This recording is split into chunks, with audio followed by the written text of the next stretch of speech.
Ist auch hier direkt, also auch die Promis hier. Takube Junaji. Yeah, Michael Number One! Michael Number One! Das ist das Schöne, so einen Crashkurs in Japanisch brauchen wir gar nicht zu übersetzen. Also wir haben da oben, haben wir auch schon die zwei Hauptfraktionen ausgemacht. Da sind zum einen die Ferrari-Fans, ja, da ist auch Michael Schumacher selbst dabei, der hält seinen Helm hoch. Der muss langsam mal rüber in die Boxengasse. Daneben einige finnische Ausläufer noch dabei. Also die beiden sind hier absolut die beliebtesten und die Japaner werden auch schon trauern, wenn Michael Schumacher bzw. wenn Mika Häkkinen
出て決めないといけないので、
Rosenthal and the team.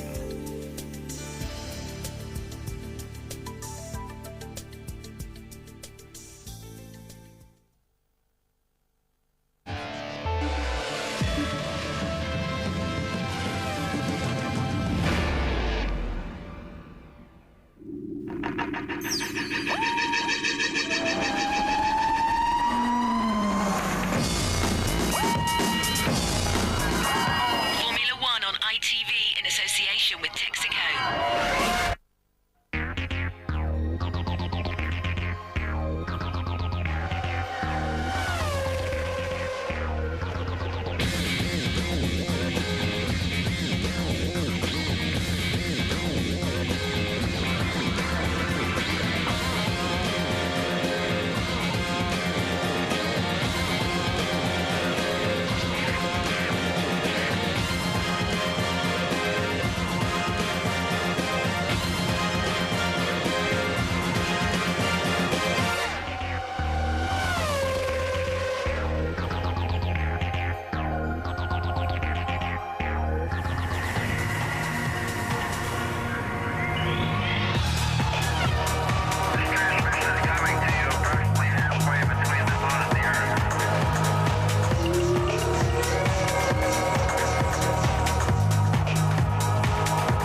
Suzuka's the last race of the season. It's the last time we'll see Mika Häkkinen for at least a season.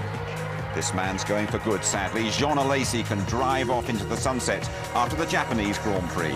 The race starts in half an hour. Watching live is always best. So far, Michael Schumacher and Ferrari have been the perfect combination. What's this going to be? Oh, he's having a laugh. A 132.484. Mega. That just looked absolutely perfect. Suzuka is one of the great circuits. The Japanese love their motor racing, and there is a six-figure crowd for race day. And hello there, welcome to our London studio, your last taste of Formula One until the spring. And the F1 paddock are going to spend those long winter nights wondering how to get closer to Michael Schumacher. At the moment, the man is just different class. Mark Blundell and Tony Jardine are with me now. Tony, when Schumacher describes a qualifying lap as perfection, well, we know he's seen something pretty special. Ross Brawn said he's driving back at 110%. The awesome performance, it was spectacular, really. It was all happened in the first section where he pulverised the opposition, and they could get nowhere near him through those S's section. He said it was all down to this new Bridgestone tyre. But again, in the warm-up, you know, he only did about 10 laps and then put the car away, and again he was about 0.4 of a second faster. Supremacy for Ferrari. Alongside him, Juan Pablo Montoya. He's had a great season. First time at Suzuka, Mark, and learning the circuit all the time. Very, very impressive. I mean, you're right, Jim. Turns up at the track on a big learning curve, up against his teammate, but it was very impressive to watch him actually learn the track. You know, he comes through 130R there, very committed, comes up to the chicane now, just overcooks it slightly, just getting his marker point, and blows one of his qualifying laps over the curb there. A little bit messy, but he makes amends, and he still puts it up there on the front row. A lot of interest in Rubens Barrichello. He's got to win the race, and David Coulthard's got to finish out of the top four for Barrichello to finish behind Schumacher in the championship. I'm just wondering how Schumacher can help the Brazilian. Well, it's going to be interesting to see if he can help him. I mean, he's going to start from pole. Rubens, for me, just didn't get the best out of his car. I mean, when Schumacher's nearly a second a lap faster, there's no reason why Ruby shouldn't have been on the front row with him. And it's going to be impressive to see if he can overtake two Williamses. You know, I want to see the battle between Schumacher and Montoya, but Ruby has really got a battle on his hands today to get second place. OK, thank you, Mark. It's the 11th pole of the season then, Tony, for Michael Schumacher. That's a record for him, a record for Ferrari as well. Just chat us through the grid for the last time this year. Yeah, reluctant record breaker Michael Schumacher, but nevertheless, 6th pole in Japan for him and a great Suzuka debut for Montoya in second place.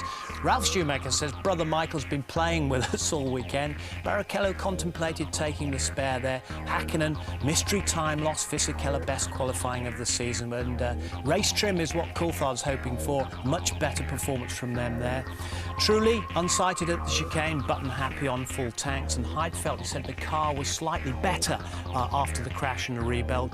Lazy Downer in 11th place there, enjoyed it tremendously, and Irvine in 13th position, looking to maintain that 7th place in constructors for Jaguar. Villeneuve, Frentzen at the limit for 15th, Della Rosa looking for grip. Then Panis said they were really, really slow. Alonso, best balanced car that they've ever had, and he said the car was an inspiration for him. And then you've got Enger, sore neck from overdriving and the crash for Verstappen, and Young at the back.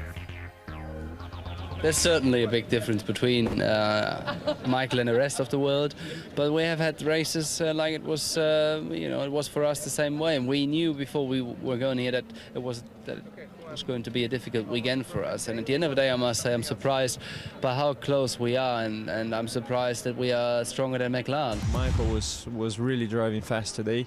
I think this is probably one of his best tracks and his best qualifiers from what I can see. So if I was 3-4 tenths away from him today, I would have been happy. Despite being 7th, I think I've actually improved a little bit around this track. And I'll do what I do, and the points will be added up at the end. But it's certainly, I'm not going to be, in deep depression if I slip from 2nd. You always feel very happy if you do a job like you done, and being 7 tenths up front the 2nd, and it's the way you always would like to have it to some degree. But what I like very much is that we had to fight very hard for that, and we worked our way through to it. And he's gone quickest in morning warm-up as well. We know that Michael Schumacher's old adversary, Mika Häkkinen, is taking a year off. As for Jean Alesi, he is going for good. Elsewhere, there are 1 or 2 rule changes to take on board. Here's Louise Goodman. Mika Häkkinen will drive in his final race today before heading off on his sabbatical. He's yet to decide whether he'll return to Formula One, but he'll be in good company if he does. A couple of drivers, Nicky example, Alain, Prost, who had a break. Formula One Prix, and they came back and they went flat out. They won the season, they won a championship. So I don't see any problem to have a year off and then come back and to go in a maximum attack. I don't see any problem with that. This will definitely be Jean Alesi's final Grand Prix, but he's determined to stay involved in the sport that's been his life for 13 years. I need to stop. But I don't want to disappear. In this business, I have from Hedy a very good proposition to do something with him. Next week we will speak about that, and if it can be possible, I will do it. So would you prefer to stay involved in Formula One above any other options, say in America or something like that?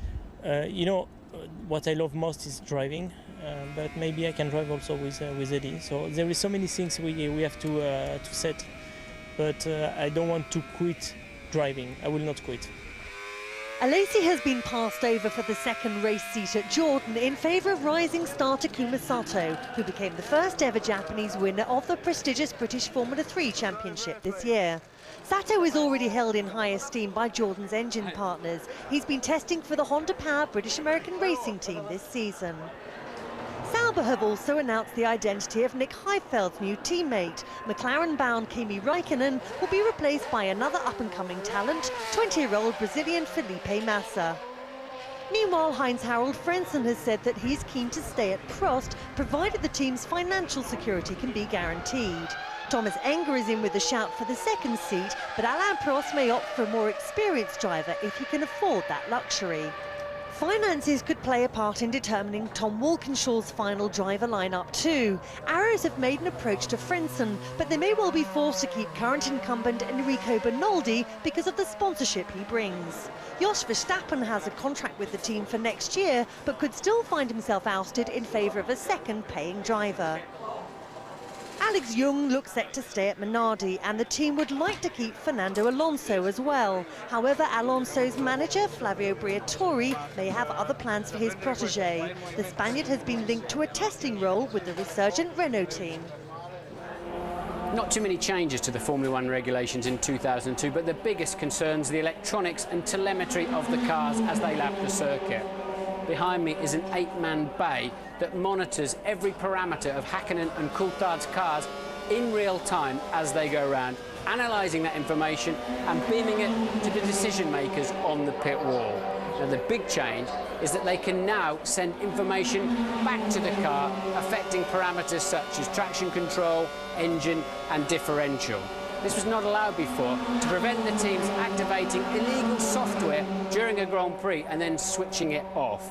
What do those changes mean in reality? Well, this department will have to be much bigger. Already the top teams have over 20 people just working on this aspect, and the biggest budget teams will be able to fine-tune their cars during the Grand Prix. Thanks, Martin. We'll be hearing from Martin on the grid very shortly over at Suzuka. Very nice day. A few clouds around, a bit of wind too, but 24 degrees the temperature. Now, when you rejoin us, we'll be driving this exceptional circuit with the man who clinched world title number 4 in Japan last year. I'm sure 2 Benetton can get a very good start, so it will be difficult for me to keep my position. Anyway, I'll try my best. We're hearing a lot about problems that the Michelin drivers may or may not have. Is that what you're hoping? You're hoping you can pick up because your Bridgestones are more consistent?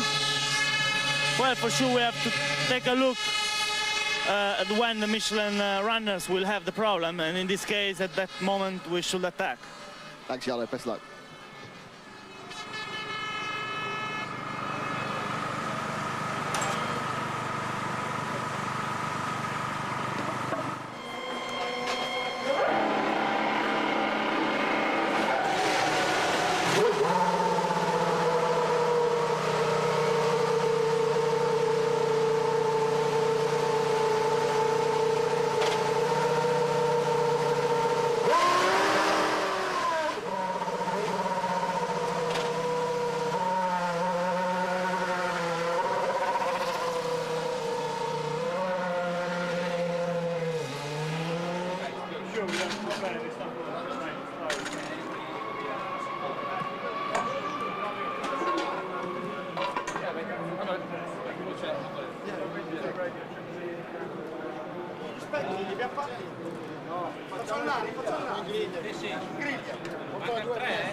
Go to the grid, Alex.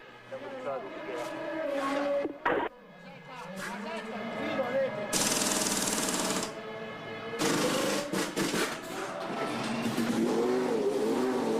Mirrors are okay.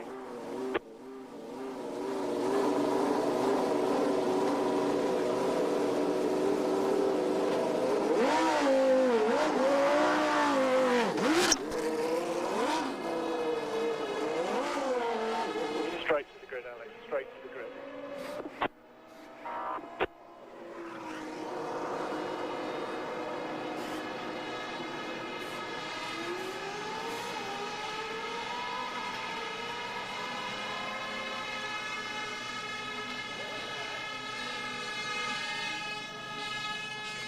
Nick Heidfeld starting in 10th, but a very good warm-up this morning. Did you change a lot?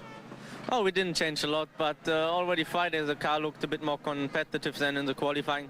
I think that's also because some other teams have like qualifying engines and qualifying cars, and we don't have so much of that. Now, it's pretty obvious that the Bridgestone tyres are very consistent. If the cars in front of you got Michelin, can you get past them when they go off? I think it's going to be very difficult here.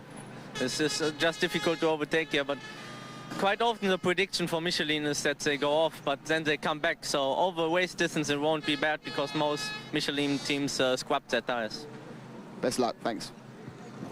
Left. All you've got to do when you get there is just brush the brake pedal down 2 gears. 160 now. Brake for a second time down to 90 for 2. Stay low. Now you're building up to 150 miles an hour. Get ready. They're coming thick and fast. 3. Take the curb. 4. 110.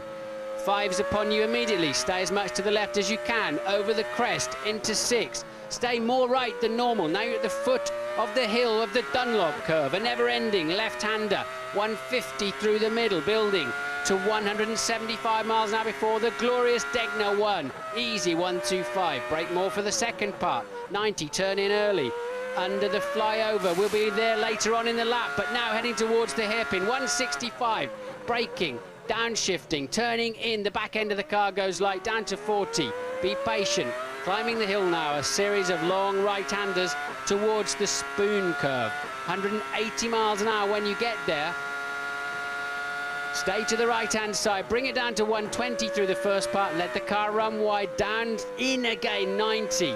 Back end of the car moving around. Oh, and a big correction as he just drops the right rear onto the dust, but safely then heading towards 130, 190 miles an hour. Look, there appears to be no space. Listen, he'll just blend his left foot on the brake, brings the car down to 175 and accelerates immediately towards the last chicane. Brake in a straight line, ignore the curve of the track. Until now, launch across those curbs, just 40 miles an hour. And wait for the traction to pick up, for the rear tyres to bite, and finally you can get hard on the gas towards the line. What a wonderful racetrack. Well, British-American racing go to Suzuka looking for crumbs of comfort, really, after the worst weekend in their history at Indianapolis. BAR gave us privileged access behind the scenes in the USA. They had a miserable qualifying. We saw that yesterday. Now, it's race day. It's Sunday warm-up at Indy, and things are looking rosy at BAR. You are P1, Jack, for the first time this weekend. Stop in your box. But time is tight. Villeneuve and Clear eager to get on. 2 minutes. Warm up the engine. Come on, come on.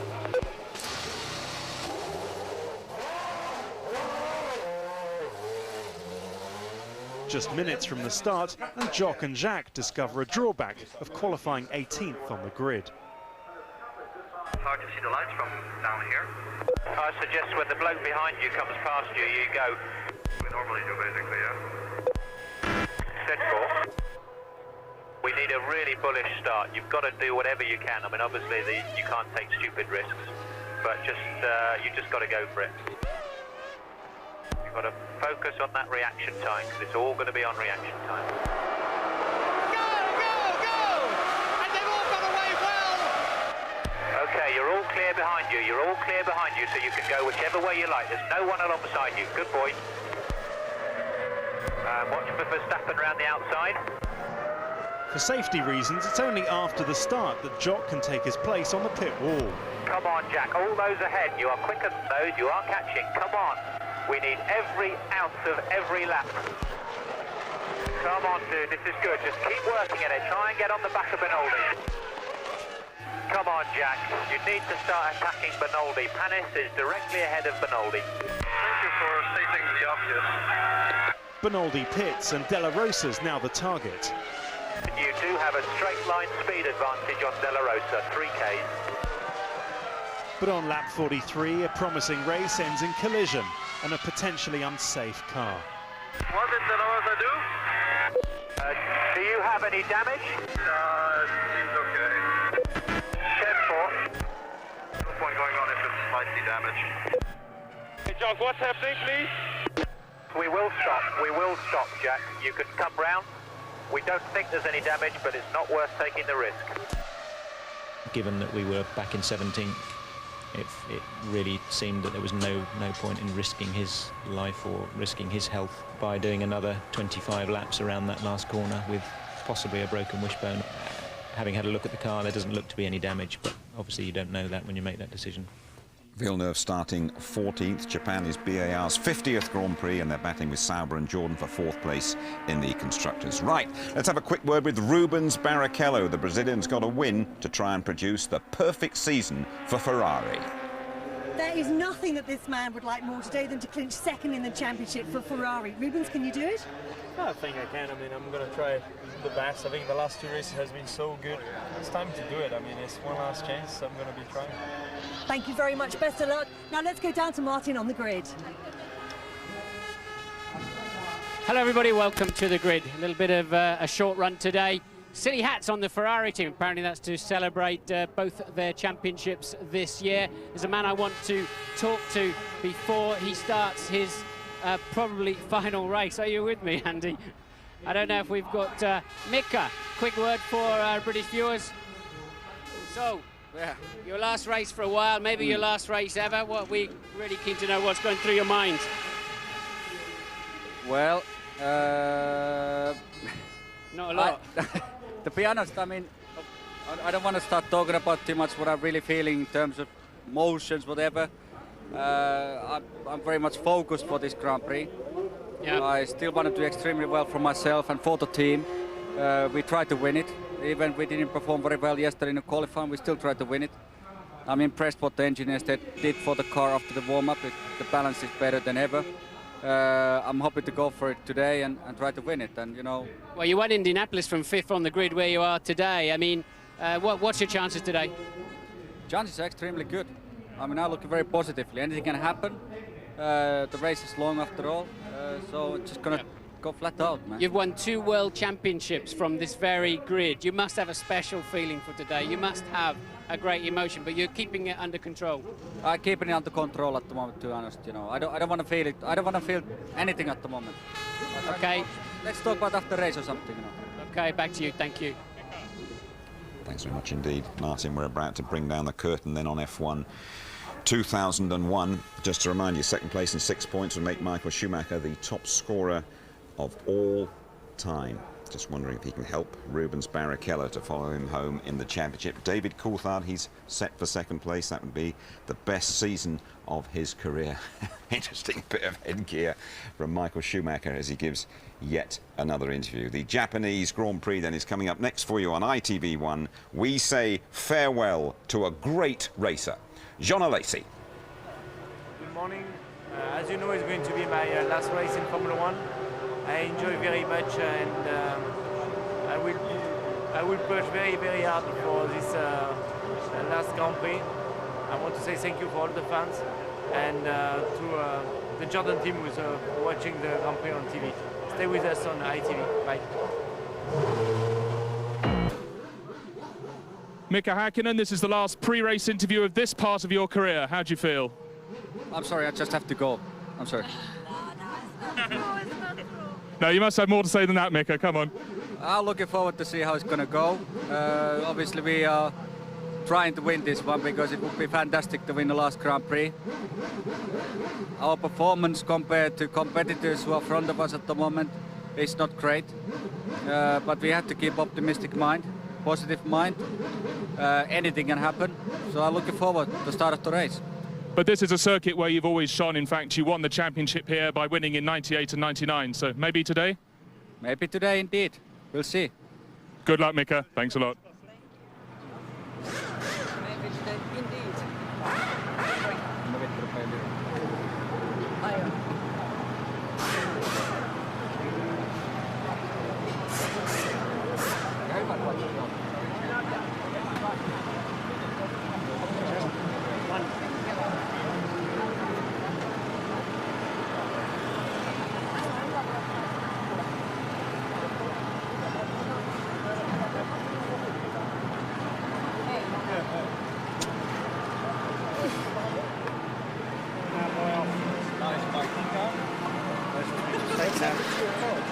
Coming off. Now back to the race car. I can tell you, aren't I? I'm telling you, am I? It's okay, these binoculars, no power steering. No, but don't worry about it, no.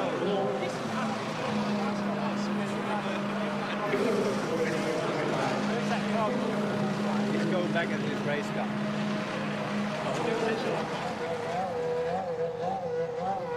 Ross Brawn, you kept both cars in the garage till quite late, and then you had a refueling rig out here with Michael. Does this mean perhaps a change in your tactics? No, there was something he wanted adjusted, so we did another pit lane lap, and we had to put a little bit more fuel in just to make up for the pit lane lap, the extra pit lane lap we did. So no change as far as I know. Now, I never think of Ferrari as a team that doesn't know if it's coming or going, but you're sporting a new cap. Could you give us a twirl, please? And whose idea was that? Your move into fashion design? No, this was Jean's idea. I'm taking no credit for it at all. Thanks a lot. Bye.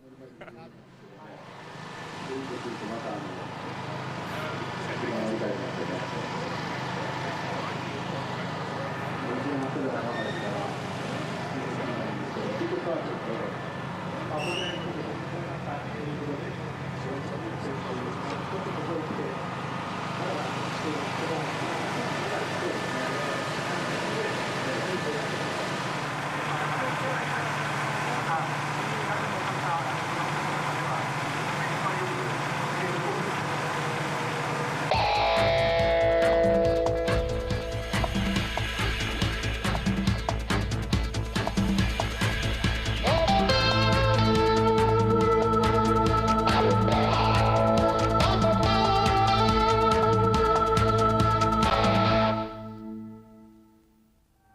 It is all systems go for the finale at Suzuka. Michael Schumacher's been brilliant in qualifying, but he's had problems in the past. At the start, a downhill high-speed charge to the notorious first curve. Let's cross to Japan and join Martin Brundle and James Allen. Thank you, Jim. Hello, everybody. Well, Schumacher certainly looked pretty focused, didn't he, on the grid, despite that rather ridiculous push-me-pull-you hat. Well, the championship may be decided in Michael's favour. The teams may be only one day away from a month-long holiday in the sun. They can almost smell the suntan oil. But the competitive atmosphere in the pit lane today is as intense as if it were a championship decider. Everyone wants to go out on a high this afternoon. Schumacher, well, he's been off form for the last 2 races, but this weekend, I can tell you he's been working as hard as he did all summer. It's his way of apologising perhaps to the team for his understandable dip in form in the last 2 races. He wants to present them today with an emphatic win. Next door at McLaren, Mika Häkkinen starting his last race. You heard from him talking to Martin just a few moments ago before he goes off on a sabbatical year. He may come back, maybe he won't in 2003. But certainly, he said yesterday he will be coming along to races next year, so he's going to keep a keen interest and involvement in the McLaren team and in Formula One. Can he carry forward the form, the devastating form he showed 2 weeks ago, winning at Indianapolis? Next door to them at BMW Williams, Juan Montoya, or Monster, as he is now known by the team mechanics and management, and Ralf Schumacher, well, they're fighting like bitchy schoolgirls for supremacy in that team. And it's only going to get more intense. Jean Alesi, he wants to go out on a high today in his 201st and last Grand Prix. Benetton, it's their last race before they become Renault. They have a sniff of the points today. Giancarlo Fisichella 6th on the grid. Jenson Button 9th. All this then being played out in front of an estimated 130,000 crowd, all highly excited because, Martin, Formula One is basically fashionable again now in Japan. Not since the days of Ayrton Senna have I seen so many young, excited faces in the crowd coming in this morning in the grandstands as we walk up here to our commentary position. Formula One is hip again in this country, isn't it? I think so, especially with Sato signing now for Jordan, Toyota coming to Formula One, Honda already here. It is in the ascendancy, and there's a great feeling in the crowd. You walk through the fairground here that's a part of this racetrack, and it is truly spectacular. There's a calm in the paddock that's now building on the grid, and it's going to be an interesting afternoon. How long will it be before the tyres, the Michelin tyres on the Williams, really start to work for them today? Michael Schumacher, I think if he gets into the first corner first, will scamper off into the distance while the Williams get up to speed. That will affect Barrichello. Coulthard and Häkkinen 7th and 5th respectively, and they've got the 2 Benettons around them that have been so mighty off the start since the Belgium Grand Prix. So they, I think, if they get ahead of the McLarens, they're going to hold them up. I don't think the Benettons have a front-running race pace, and don't underestimate Trulli and Alesi in 8th and 11th. The Jordan working well here this weekend. So an interesting afternoon ahead of us. It's a 2-stopper really. It takes about 24 seconds to get down the pit lane, get fuel for each of those 2 stops. 3's possible, 1's a no-brainer. It's half a minute slower. So expect the bulk of them in around lap 23. But Martin, you've driven here many times before. This is one of the racetracks, it's probably the most difficult racetrack to read during the race. I've talked to a few engineers this weekend. They say we really have to improvise here because track conditions, the heat, the temperature, the amount of rubber going down, they all affect the performance of the cars. So you have a basic plan in your mind, but you often have to improvise with it. Well, it's all about tyre wear, that's why. And if there's any surprises with track temperature or overall wear, or the balance of your car is not as you expected in the race and you're wearing one end or the other of the tyres, then you do have to improvise. And it's even harder for the drivers. It's a 5.5 kilometre, 3.6 mile lap, and you do tend to lose track of the rest of the race, a bit like the Belgian Grand Prix at Spa. It's such a long circuit. But this is all about tyres here, because so many of the corners lead. The exit of one is the entrance to the next, and when your tyres go away, you just can't carry the speed. You start losing up to 2.5 seconds a lap when your tyres go away. So when they come back again, or in fact if we get a chance to have a close-up now, just look and see the difference between the Bridgestone cars like Ferrari and McLaren. They'll be starting with brand new tyres here this afternoon, whereas the Michelin teams like Williams and Benetton, they'll be starting with tyres that have done 15, maybe even 20 laps on them. You can see a yellow flag out of the window here, right at the back of the grid. There's an arrows not getting away.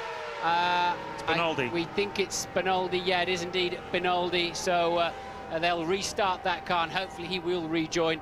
He was in 20th place anyway, so it's not going to cost him too much. He will, of course, start at the back of the field now. So they're on their way through turns 5 and 6, and that long left-hander uphill. But Benoldi then still not able to start that Asiatech engine.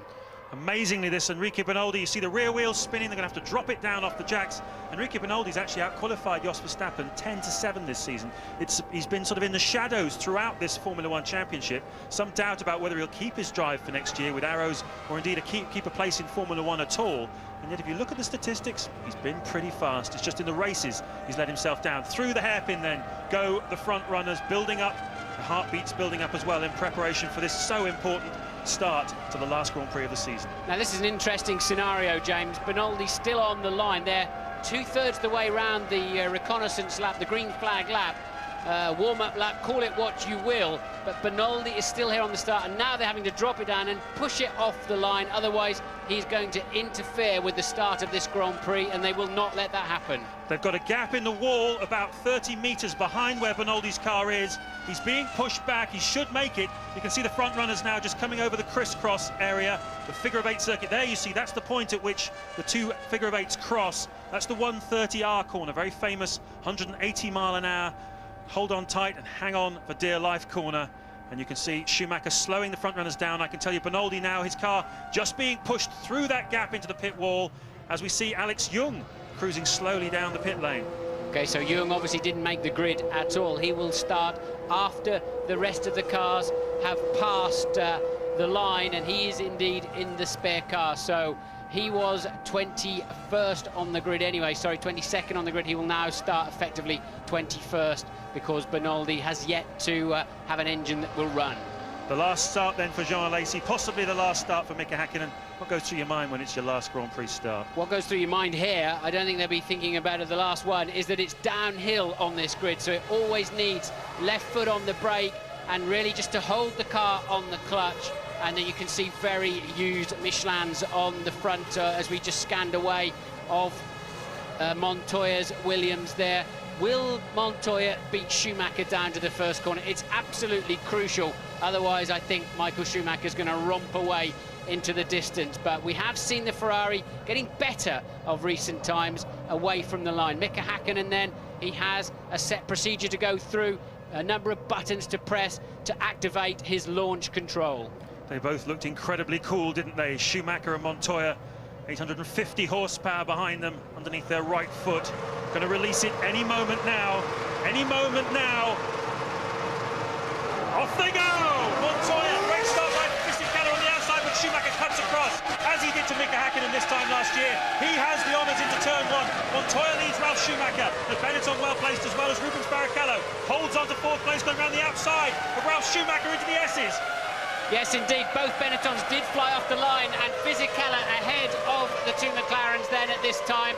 But Michael Schumacher easily made it into turn 1. So the first 4 are away, absolutely. First 5, in fact, that's not true. Fisichella is up to 5th. So first 4 away in grid formation, and Fisichella making that crucial move. That's bad news for McLaren. I think that's going to hold them up while they find a way past the Benetton. Yes, they've had many successful strategies here over the years. Look at the gap already that Michael Schumacher has. We're expecting to see those Michelin tyres on the Williams holding them up as Rubens Barrichello attacks Ralf Schumacher into the hairpin. He wants to get past. He's probably running quite light on fuel. He knows his only chance is to get in front of the Williamses in the next 10 laps. I agree with you. I think they will surely have started Barrichello on a very light fuel load in the hope that he can springboard past the Williams somewhere. There's a chance if you get a good run out of that corner spoon, and in the slipstream you can pass before 130R. The problem is those BMW Williams are so fast in a straight line, but Barrichello appeared to be in a slipstream position. Yes, indeed he is. We're live on board, and he takes the inside line and 3rd position. So he is light surely, and he did get perfectly in the slipstream. Häkkinen trying down the outside of Fisichella too, not this time around. Great move by Rubens Barrichello. He goes up to 3rd place. Ralf Schumacher down to 4th. Meanwhile, Fisichella and Häkkinen monstering each other as well, while out the front, Michael Schumacher, look at that, 3.6 seconds on the opening lap. explain that, Martin? Well, he's just so good when there's an uncertain level of grip on a drizzly day or on the first lap of a Grand Prix, the first lap of qualifying. Michael Schumacher has this supreme confidence, and in any event, he's faster around here than anybody else at the moment, and it's no surprise he's pulling away. We did say that, but 3.6 seconds, that's amazing. And the Williams then have certainly got to go through a period of not being particularly fast until their tyres come into play. A lot of controversy here this weekend about the Michelin tyres. They've been performing superbly when they're new. They're almost like qualifiers, but then the teams have been running them in, putting about 60 kilometres onto them, and they've almost gone down to slicks. You can see Juan Montoya's tyres on the grid. They're almost worn down to nothing. We're predicting some possible problems at the end of the race if Williams get a good result today, but we'll see. That's all for the future. For right now, Häkkinen attacking Fisichella. Schumacher pulling away at the front, and Rubens Barrichello now ready to attack, I would imagine, Juan Montoya for second place. Well, the McLaren's not exactly all over the gearbox of that Benetton, are they? And this, the biggest scrap today in the championship is surely between Coulthard and Barrichello for that second place. Coulthard needing it desperately. He's finished third so many times in the World Championship. He wants to step forward. He's playing it all down, but he clearly needs to finish second. But at the moment, Barrichello has to win this race. Michael will let him through, no doubt about it, if they're running 1 and 2 later on. But at the moment, Montoya is in the middle. And did I see? I think Barrichello's gone through into second place.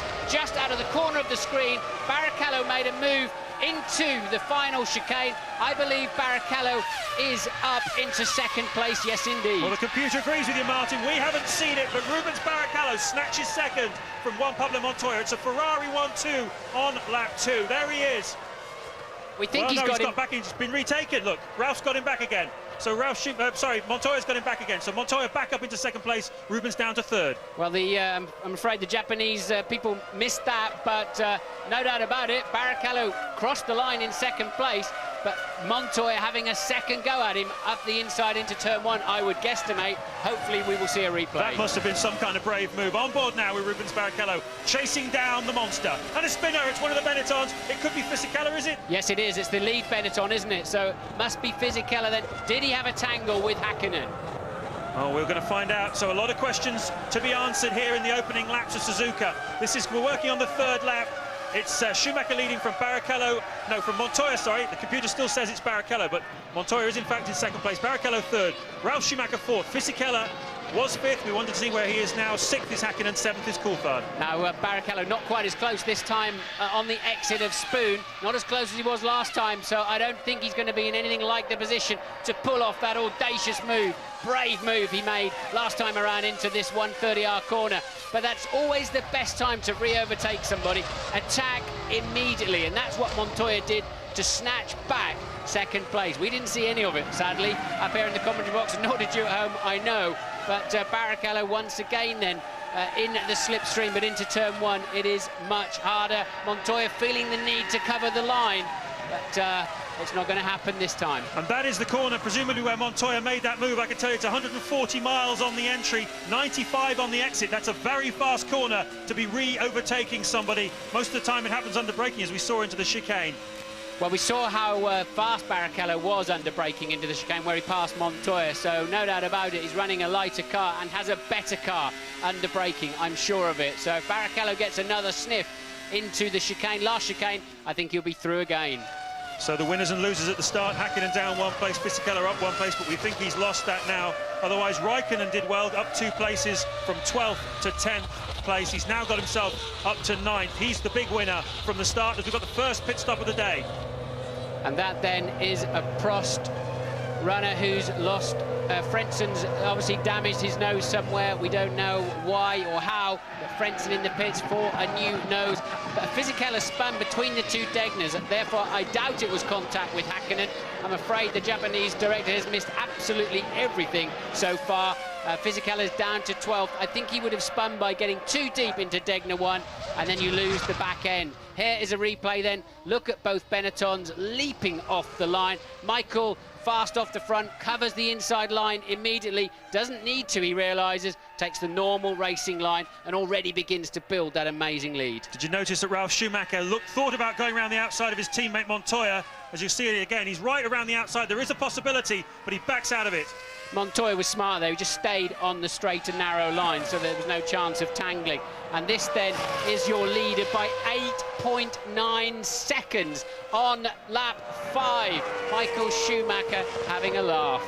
Well, indeed he is. He was having a laugh in qualifying yesterday. 0.895, in fact, was the gap of a second between himself and Juan Montoya in second place. He's multiplied it by 10, and we're only 4 laps into this last Grand Prix of the 2001 season, a season which this man has completely dominated. He described it on Friday as my best ever season, and who's to argue with him? Off form, though, in Monza and America. Really back on it here in Japan, no question about that, Martin.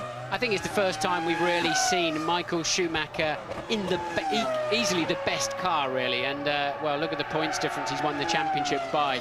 I think that really demonstrates just how good Schumacher is. He's really, absolutely... And there is a replay of Fisichella. He did get out of shape all by himself into the first Degner, and then ends up broadsiding towards the second one, having to just yield to the Jordan.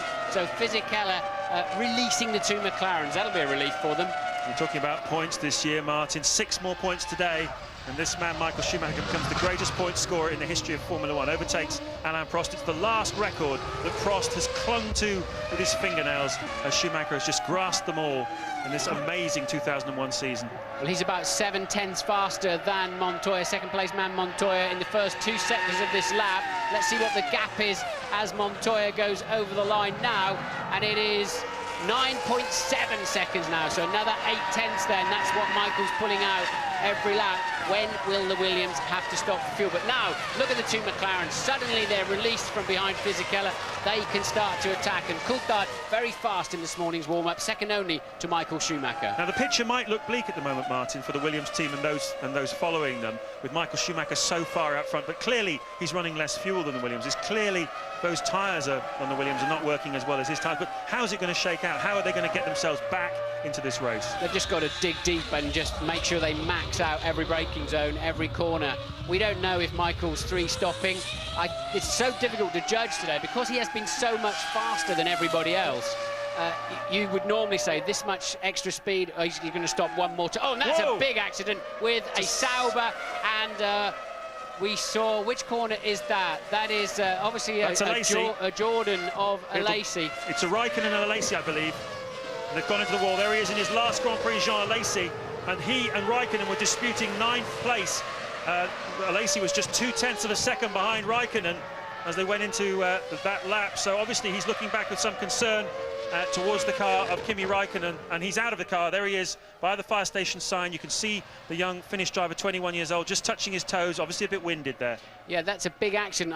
Because it's such a close shot, I can't work out exactly which corner it's in. They've gone off somewhere in the first sector, so maybe it's down there in turns 3 and 4 or something. Maybe Raikkonen lost it and Alesi collected him on the way through. Just after loop 11, we're being told, is where he's gone off. So it is that twisty fast section up to the S curve, and they're travelling around about 110, 120 miles an hour through that sequence. Martin told us yesterday in qualifying you don't even touch your brakes through that area, but I bet they clearly had to touch their brakes then. And the wall is so close to any incident you're going to have when you're doing 130 miles an hour. You travel across, you can see just that little bit of scruffy grass, and you're into the wall, and it seems as if Raikkonen, here we go then. So Raikkonen loses it. He does. He puts his left front wheel. Oh, I believe that's in the Dunlop curve, and Alesi did indeed just collect him up. And now we're going to see, well, once again, the tether's not working particularly well. Lucky for Raikkonen, he did not. Oh, look, and a spare wheel going across the track. Amazingly, no, not a spare wheel, but a front wheel. Amazingly, nobody collected it. So I think Raikkonen just hooks his wheels on the curb, and oh no, he lost it on the bump. The back of the car bottomed out in the hollow and took him off towards the wall, and Alesi going off in sympathy and then getting together in a nasty way. Just checking that he's okay. A shake of hands. Raikkonen, a pretty tough guy, a tough character, uncompromising. Well, au revoir, Jean. It's been a pleasure, a great, great pleasure. And it's the first race, would you believe, of the 2001 season that he has failed to finish. Tremendous reliability record this year from Jean Alesi. So badly wanted to go out on a high in Japan, the country which loves him. He's married to a Japanese woman. They have 2 half French, half Japanese children. He's adored here, and you can see on his face the way he feels about his Grand Prix. Yes, he finished all the other 16 races in 2 different cars, of course, with Prost and then Jordan. And here we go. I think what's happened is it's just bottomed out in that dip and unloaded the rear tyres as it's rebounded up. And Alesi then hoping to go round the outside of the spin, but then they collect each other up and start heading for the wall. Look, that could have been so nasty. Martin, this time last year, the last Grand Prix of the season, Johnny Herbert, you can see the wheels flying across the track. And one of those 2 cars, I believe, touched it. But Johnny Herbert this time last year had a big accident on his last Grand Prix after announcing his retirement. Maybe it doesn't pay to announce it before a race. You are tempting fate, I guess, but I have to say that was a big escape for Formula One there. Wheels flying around, Raikkonen's car nearly flying. When it got airborne, it was right alongside Alesi's cockpit. A big save there for Formula One, thank goodness. So, an action-packed start. We're on lap 8 at the moment. Michael Schumacher leading by 10.7 seconds from Juan Montoya in 2nd place. Rubens Barrichello is 3rd, just 1.2 seconds behind him. Ralf Schumacher 4th. Mika Häkkinen 5th, now 16 seconds behind the race leader. David Coulthard is 6th. Jarno Trulli is 7th. Button 8th. Fisichella 9th. And Eddie Irvine in the Jaguar is in 10th place. Kun Michelin rupesi toimimaan kunnolla ja niin kuin on ollut ennenkin, että Bridgestone oli heti valmis ja Rubens yritti hyödyntää renkaan edun heti sinne parille ensimmäisellä kierroksella, mutta sitten se tasaantui aika paljon tuossa. Eroa oli siis 10,7 äskeisen kierroksen jälkeen, nyt sitä on 11,5. Rubens Barrichello 12,6 sekuntia kärkeen. Ralf Schumacher on 4. 15,5 kärkeen. Häkkinen 5. 17,3. Ja viimeisellä pistetilalla on kiinni David Coulthard. Ja toistaiseksi myöskin MM-sarjan hopeatilalla. Räikkönen valitettavasti pelistä pois, samoin kuin Jean Alesi.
Kauden viimeinen GP Suzukassa jatkuu ja katsokaa, Michael Schumacherilla pettää kontrolli kilpailun kärjessä ja hän ajaa tuon viimeisen chikanin suoraksi. Ennen sitä Schumacherilla lukkiutuivat jarrut jo tuossa yhdessä pitkässä vasemmassa tai tietysti siihen sisään tultaessa, joten pari kappaletta tällaisia ajovirheitä yhden kierroksen aikana, niin se oli tämä paikka, missä jarrut meni. Michael Schumacher is pushing very hard.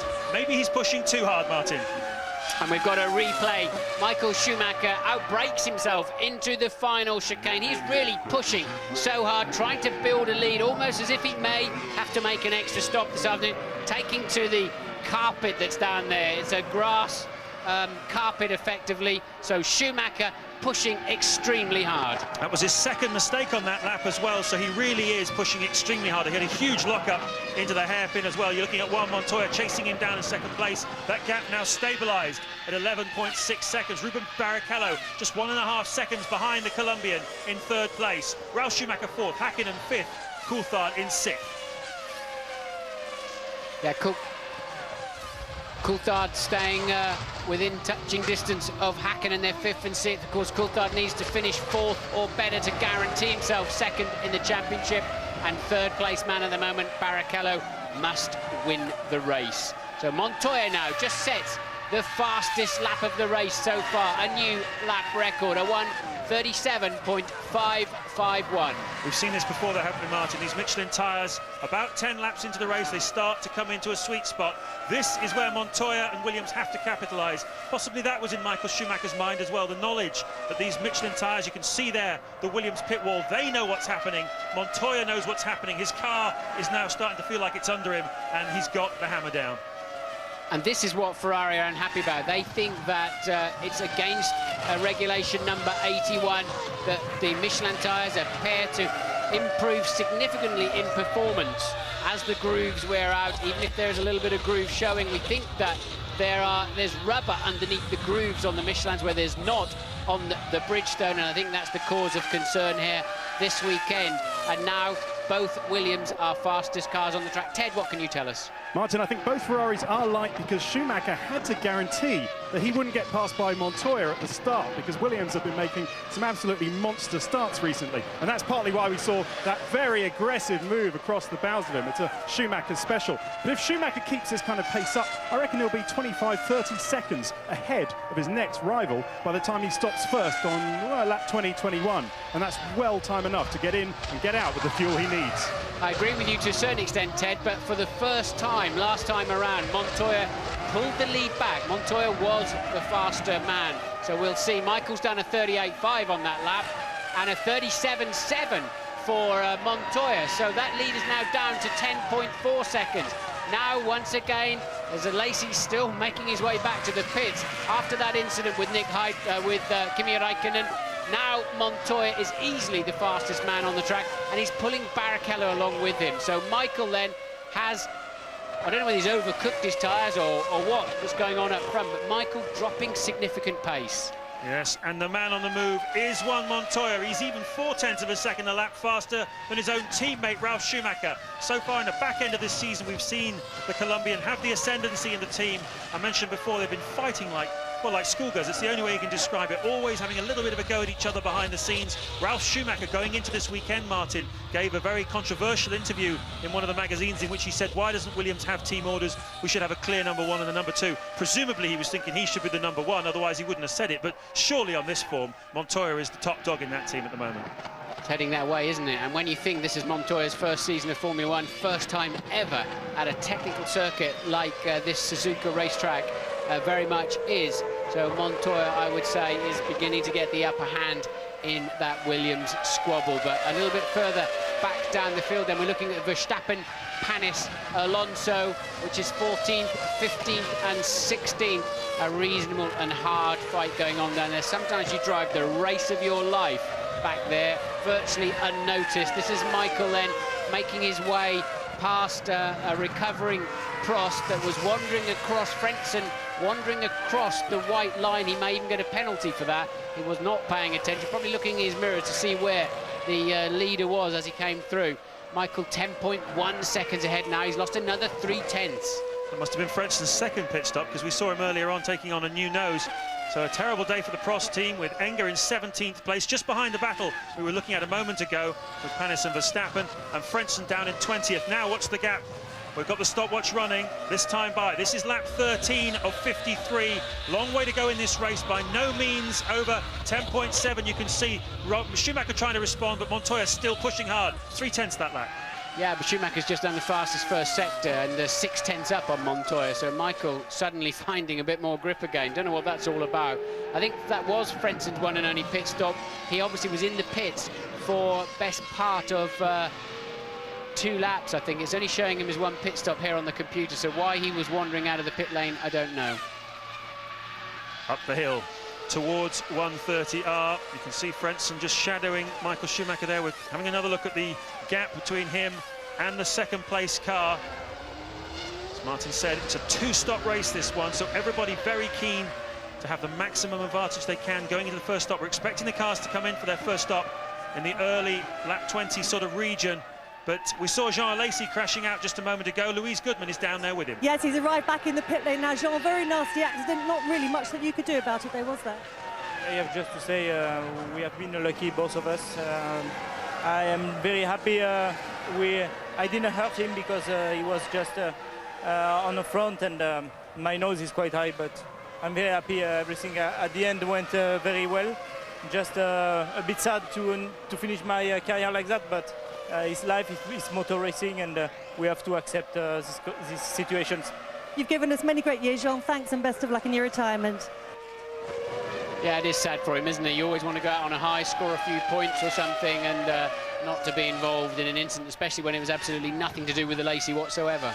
Yeah, on Friday, Martin, he was out there, wasn't he, with very low fuel, brand new set of tyres. He wanted to be top of the timesheets in his last Grand Prix weekend. He knew that Friday was probably his only chance. Lap 14 then, Michael Schumacher. As you see, Montoya, a little bit of a lock-up there himself going into that chicane. There's a Lacey saying goodbye to the Jordan mechanics. He started out back in Formula 3000 racing for Eddie Jordan, and many of these boys worked for him then when he won the Formula 3000 championship with the Jordan Honda team, as it was in those days. They never really got it together in Formula 1, except in this last half season, since Eddie Jordan sacked Heinz-Harald Frentzen just before the German Grand Prix. That's it for Jean. But meanwhile, a great race taking shape here between Michael Schumacher and Juan Montoya. We've seen them fighting in Brazil, we've seen them fighting in Austria, and who knows, we may well soon see them fighting here in Suzuka. Trulli still in 7th place in the second of the two Jordans. Fisichella recovering very well indeed from that spin, now up into 8th place from 12th, so really attacking both his teammate Jenson Button, Eddie Irvine in the Jaguar, who is in 10th, and Jacques Villeneuve. Watch out for Giancarlo Fisichella, he hasn't finished yet. And you can see, I was interested, Martin, incidentally, to see when the cars were practicing, doing their practice starts at the end of the pit lane this weekend, but whenever the Benetton came down there, so many improvements on that car, that the Ferrari and McLaren mechanics would run out, some of the engineers run out to take a look at some of the detailed work on that Benetton. They really have taken a big step forward, haven't they? You sure they weren't taking a look and a listen to the launch control? Because everybody now understands that somehow or other Benetton have stolen the march on the launch control systems, and maybe they're out there trying to even record some of the engine note or something to understand why. Michael Schumacher's just set another new fastest T1, Sector 1, last time around Montoya. And look, Michael Schumacher maybe was on a 3-stopper, and surely, clearly then, a Ferrari pitting this time around, and they're going to be disappointed then. They're only 10.3 seconds ahead. Yes, if it is Michael, it's very curious indeed. Can't see which engineer looks the more tense up on the pit wall. It's usually the telltale sign of which car is coming in. But Michael Schumacher, is he going to make the dive down? He'll duck off to the right just after he makes the exit from the... No, it's not him. It must be either Rubens Barrichello or a mistake. No, we believe it is Rubens Barrichello.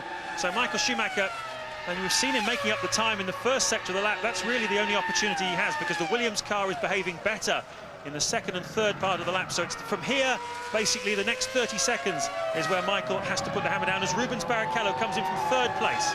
So as we expected then, Barrichello started light to get past the Williams. It worked on Ralph, it worked on Montoya, but then Montoya stole it back again into turn 1, so not quite paying off, and Barrichello then really out of sync, out of phase in this Grand Prix, and that is putting his 2nd place in the World Championship very much at risk, no doubt about it. Yes, he's going to come back around about 12th place, I imagine. Let's see which cars are on the track. One of the Jordans and one of the Benettons going through. That's 7th and 8th place, Trulli and Fisichella. So he slots in 9th, just ahead of Jenson Button. A big loss there for Rubens Barrichello. The strategy does not seem to have worked. It's lap 16. Michael Schumacher leads from Montoya. Then it's Ralf Schumacher 3rd, Häkkinen 4th, and Coulthard in 5th place.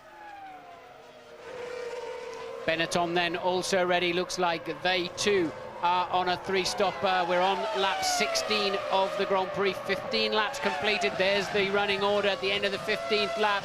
You can see for yourselves at the bottom of the screen, but one of those two Benettons is coming in the pits this time. There then is Fisichella with the recovering Barrichello behind him, who has of course just pitted. Barrichello losing once more crucial time then in the traffic. That's the problem. If you get out of phase, you get back onto the racetrack in the thick of it, and they're racing for position, so they're not going to let him through easily, even though he's clearly going to finish ahead of them in the Grand Prix. Now, bear in mind that Rubens Barrichello's just taken fuel on as he gets a good drive out of that corner. Yeah, he'll easily pass him down the straight and gets position down there into... No, he hasn't done so. Why is that? I thought he would easily breeze past him there. Remembering, of course, though, that Barrichello has just taken on some fuel, but I still expected him, and now he's going to go up the inside, and Fisichella sensibly yielding.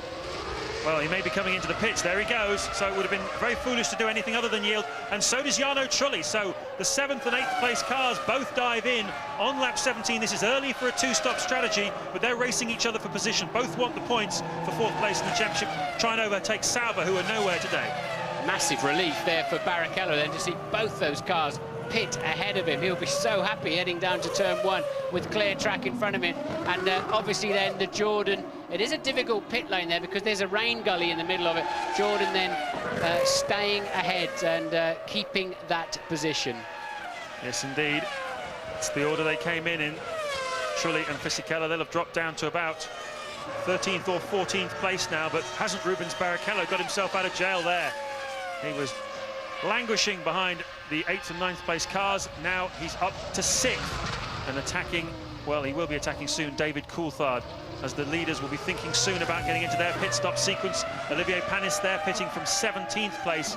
Another fairly ignominious afternoon, really, for the BAR team. Jacques Villeneuve down in the lowly 11th as well. BAR really have had a difficult end to the 2001 season, but there it's a long stop as well from the looks of things for Panis. That's really not the way you want to do things on a Sunday afternoon. Surely, as he's on lap 18, they can change Michael onto a two-stopper anyway, can't they, James? They should be able to, having got this far, whatever strategy they were on, they should be able to squeeze him now onto a two-stopper.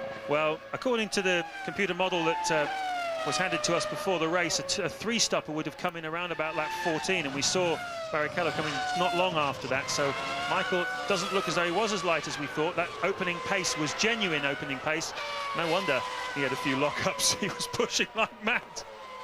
Yes, well, I think he'll still stop a little earlier than the Williams, but surely they can adjust their strategy anyway at this stage. And Barrichello, fastest man on the track, and a new lap record then. That's out of date, that information that's just flashed up, because Barrichello's done a 1:36.9, a time that would have put him well up on the grid last year, let alone in the mid-sector of this Grand Prix. And he's in 6th place, and now then Michael coming out at the end of lap 18. What will they do? It's crucial to understand how long that fueler is on the nozzle of the Ferrari. We wait anxiously to see how much they put in it, and will Michael be three-stopping like Barrichello? Well, it's around about 8 seconds worth of fuel he's going to take on if he's two-stopping, as Michael Schumacher, the race leader, with an 11-second advantage over Juan Montoya. And there is Montoya. He'll take the lead after this.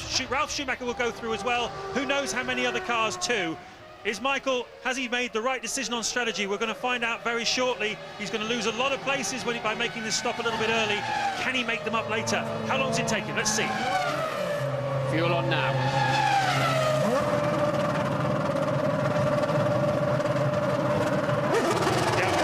Sure, well, that's a short, isn't it? He'll be in again quite early on. And look, who is that going through? That is the McLaren of Hakkinen. So Michael then has fed back in to what will be 4th place. Hakkinen then up to 3rd. So the two Williams, 1st and 2nd. Williams looking ever so strong. Yeah, they are, aren't they? They really are. Some long faces over the weekend, but you just get the feeling that Williams, they were saying, paying lip service. You heard Ralf Schumacher in the introduction saying that Michael was on a planet of his own, as you see Juan Montoya just locking up that tyre there. But in fact, Williams have been quite confident themselves throughout the weekend. Montoya particularly confident. He really is riding on a crest of a wave at the moment. Feels that the car is performing the way he wants to. He's got a handle on Formula One. He's got supremacy over his teammate, and he's on the attack. How far behind him is his teammate, Ralf Schumacher? The answer, 5 seconds. And we're working on lap 19 now. So when are Williams going to make their stop? Only 2 retirements so far then. Raikkonen and Alesi, of course. Raikkonen spinning off after his car bottomed out in the long uphill left-hander of the Dunlop curve, and Alesi collecting him up on the way through, sort of spinning off or crashing off in sympathy. The only 2 cars out of this race. So 20 runners remaining. Now we know a bit now, don't we, Martin? Same from last year. Do you remember when Häkkinen made the first stop and he blinked first? We saw how much fuel went into that car. Now we know how much fuel Michael Schumacher's got in the car and how far he can go on it. So Louise Goodman has some news for us, though. Well, yes, I was going to try and catch a word with Kimi Räikkönen, who you were just talking about, after that massive shunt which ended both his and Alesi's race. Ironically, Kimi was one of several drivers who came to Jean on the grid to wish him luck in his last race. As we saw, that all came to naught. No sign of the Sauber driver, though apparently he's been taken off to the medical centre, complaining of head and neck pains. Now, we saw him walk back to the pit area, so obviously not too bad, but I'll try and bring you some more news on that and get you updated. Thank you, Louise. Well, we reckon about 18 laps worth of fuel went into that Ferrari of Michael Schumacher's. So, bearing in mind he stopped on lap 17, well, you get an idea of when he might come in again. But, of course, Williams know that information as well now, and they can use it. Jacques Villeneuve, though, in the pits. Yes, they'll have to put a lot of fuel in Michael when he comes in next time if he's going to make just one more stop in this Grand Prix, which surely is the right decision. It'll leave him a bit heavy at the end and a bit sluggish, but he'll need track position. And Ralf Schumacher then about to lap what must be Frentzen and Verstappen, I think, fighting over 17th and 18th. A long way down, they've both made one pit stop, and there is Michael then with Häkkinen, of course. So Michael Schumacher was 0.4 of a second behind over the finish line last time around. Looks about the same now, doesn't it? Michael getting held up behind the McLaren. That has not worked out well for him. Both Ferraris are stuck behind both McLarens at the moment because Barrichello is also stuck behind Coulthard, and so close coming out of the chicane down the hill. Surely Michael's going to have a good stab down into turn one, and we know he's blindingly fast down there. Will Häkkinen give him any space at all? And the answer is no way, thank you. Might be my last Grand Prix. You might have been my arch enemy in the last few years of my Grand Prix career. You are not coming through, mate. Great stuff by Mika Häkkinen. What a fighter. There are plenty of people in the Formula One paddock who believe we have not seen the last of Mika Häkkinen.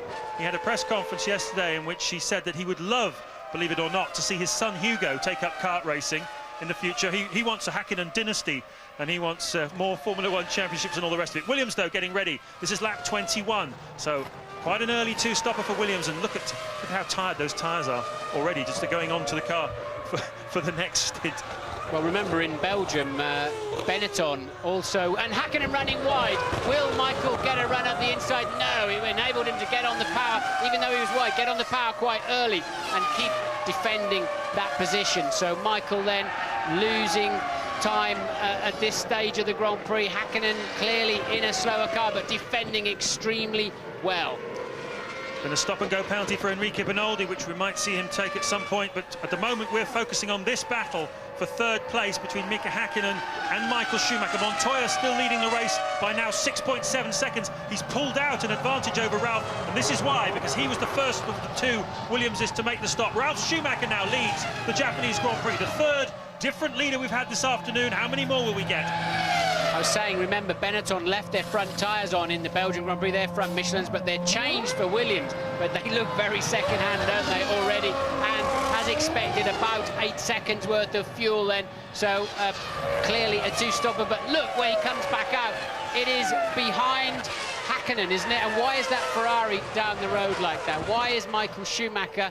So was it Schumacher and Häkkinen? Oh, no, that's Schumacher and Häkkinen. It must have been Coulthard and Barrichello then, that he's just got out behind Coulthard and in front of Barrichello. Yes, indeed. Rubens Barrichello, 2.9 seconds behind David Coulthard. So that's where he's slotted in fifth place.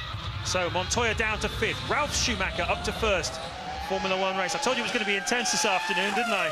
Oh boy, got a long way to go as well. There's another 32 laps to go in this Japanese Grand Prix, and everybody's got at least one more stop to make. Ralf Schumacher has 2 more stops to make. Don't forget, though, that he was nearly 7 seconds behind his teammate when Montoya made that stop. So that's what he's got to make up now if he wants to have a chance. How much fuel has the German driver got on board? We're going to find out shortly. Meanwhile, Häkkinen and Michael Schumacher nose to tail. Coulthard. Louise is down there with Kimi Räikkönen now. I am indeed. Kimi, first of all, I know you just been to the medical centre. How are you? Yeah, I'm okay. I had a little bit headache and a neck is a bit sore, but otherwise it's fine. Tell us about that accident. No, it's just suddenly I lost all the I haven't seen the slow motion, it's difficult to say, but somebody told that the rear just slipped away and I just lost all the grip on the rear and spun off. Bad news for you, but also bad news for Jean. Yeah, well, that's racing and it's happening something. Thanks, Kimi. So he's had a lot of big shunts recently, hasn't he? He went at a big one in Monza in practice, and several incidents for Raikkonen recently, and I'm afraid that's the reality of Formula One. They may seem only 30 miles an hour faster everywhere than your in the corners than your Formula Renault, but they've been half hurt when they hit the wall. Unfortunately, I can tell you that from a lot of personal experience. But this is Barrichello then, who is chasing down Montoya. We think Barrichello's got to stop twice more, Montoya just the once more. So that emphasises how good it's looking for the Williams team. It really is. It's come to them. The way Grand Prix racing can start to look as though somebody has the upper hand. He just drove over the bump there, which Raikkonen crashed on. You could feel the camera just shaking as he went over it there. But you can see the pendulum swings in modern Grand Prix racing. It's fascinating. You'll never be sure. But meanwhile, the Williams mechanics are now ready for Ralf Schumacher. This is lap 23. He's bang on target for a two-stopper. Yeah, classic, absolutely perfect two-stop strategy to come in at the end of lap 23. And just mind-blowing how they changed direction in the Formula 1 cars now with the softer tyres they're running this year and the way they've developed the cars. It's just breathtaking to see how aggressive the drivers can be on the steering wheel. And of course he takes to the pit lane. We're looking for a white line down there near the white bridge over the track. There it is now, and he has to be on the speed limiter. Yes, and the mechanics have to be on their toes as well, because he's going to take out 24 seconds, and this is the man he's got to get back out in front of, Rubens Barrichello. Can he do it? If he doesn't, he'll be down in 5th place, and it's not at all what Ralf Schumacher wants. Montoya, his teammate, is in front of Barrichello. What's going to happen? Can he get out in front of the Ferrari? No chance. Montoya goes past now, Barrichello goes past, but don't forget Barrichello has to stop a second time. Coulthard into the pit lane. David Coulthard into the pit lane from 5th place. Ted.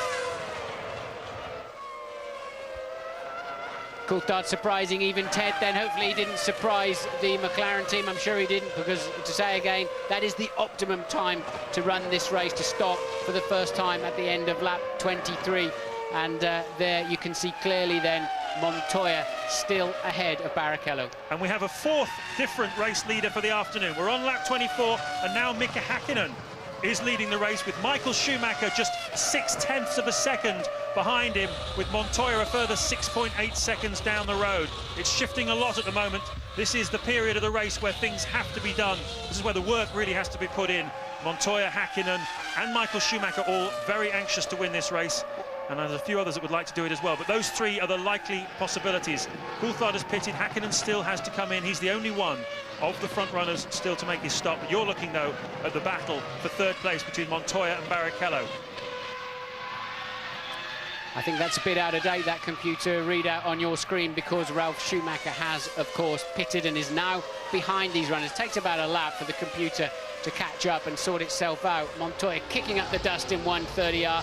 Rubens has that tighter line under braking on the way in, and that will be Häkkinen, your 4th race leader of the afternoon, pitting for the first time. Ted Kravitz. OK, yes, you've got me now this time, Martin. This duel between Mika Häkkinen and Michael Schumacher, the old rival, suspended for just a moment now as Mika Häkkinen comes rocketing into his pit box. A brand new set of Bridgestones go on. The fuel hose is on, no problem. A very worn set of Bridgestones off. He lights up the rear tyres and he's off. What's the time? It's a good stop. 7.6 seconds is the time, Ted. So, yes, a very good stop for McLaren, and that will keep Häkkinen clearly ahead of David Coulthard. So, we now think Michael Schumacher leads from Montoya and Barrichello. Tai no, palautuuko vauhti sille tasolle, mitä se olikin? Siinä järjestys siis 24 kierroksen jälkeen. Schumacher johtaa ennen Montoyaa, tallikaveriaan pari kelloa. Ralf Schumacher 4., Häkkinen 5., David Coulthard 6., Eddie Irvine 7. Eli tuo järjestys varikkopysähdysten jälkeen on suurin piirtein se, mitä se oli ennen niitäkin. Ainoa ero siinä on, että Rubens Barrichello on nyt Ralf Schumacherin edellä, Montoya on 2. Siellä on Rubens Barrichelon tietysti tehtävä jälleen kovaa työtä, että pääsisi Montoyan ohitse, koska nyt David Coulthard on sillä sijalla. David Coulthard on sillä sijalla, jossa hän tulee putoamaan MM-hopealta pois, jos Rubens Barrichello voittaa. Eddie Irvine keskeyttää, mutta meillä on myöskin tietoa Timo Pulkkinen Kimi Räikkösen keskeytyksen syistä. Kyllä joo, tapasin Kimin tuossa hetki sitten. Hän tuli tuolta lääkärin tarkastuksesta ja valitteli vähän, että päätä hiukan särkee, mutta eikä se mikään ihme olekaan tuollaisen mällin jälkeen. Sauberilla epäillään ja Kimi itsekin epäilee, että takajousitus petti ja hänellä ei ollut siinä oikeastaan mitään tehtävää, että se lähti sitten saman tien varoittamatta heti ja siinä ei Kimi ehtinyt ajatella eikä miettiä yhtään mitään ennen kuin oli siellä romulla jäänyt. De stop heeft Jos toch wat verloren ten opzichte van Alonso en Enge. Want voordat hij naar binnen ging zaten die hier gewoon nog achter. Wow, van zijn lijn af daar. Oh ja, komt er die witte poeier. Oh, dat scheelt maar een haartje daar. Rubens Barrichello. Die mijn zinziens Thomas Enge daar tegenkwam. Blijft lastig te zien welke van de drie het was. Venter geweest. Nee, Enge. Venter zit verderop.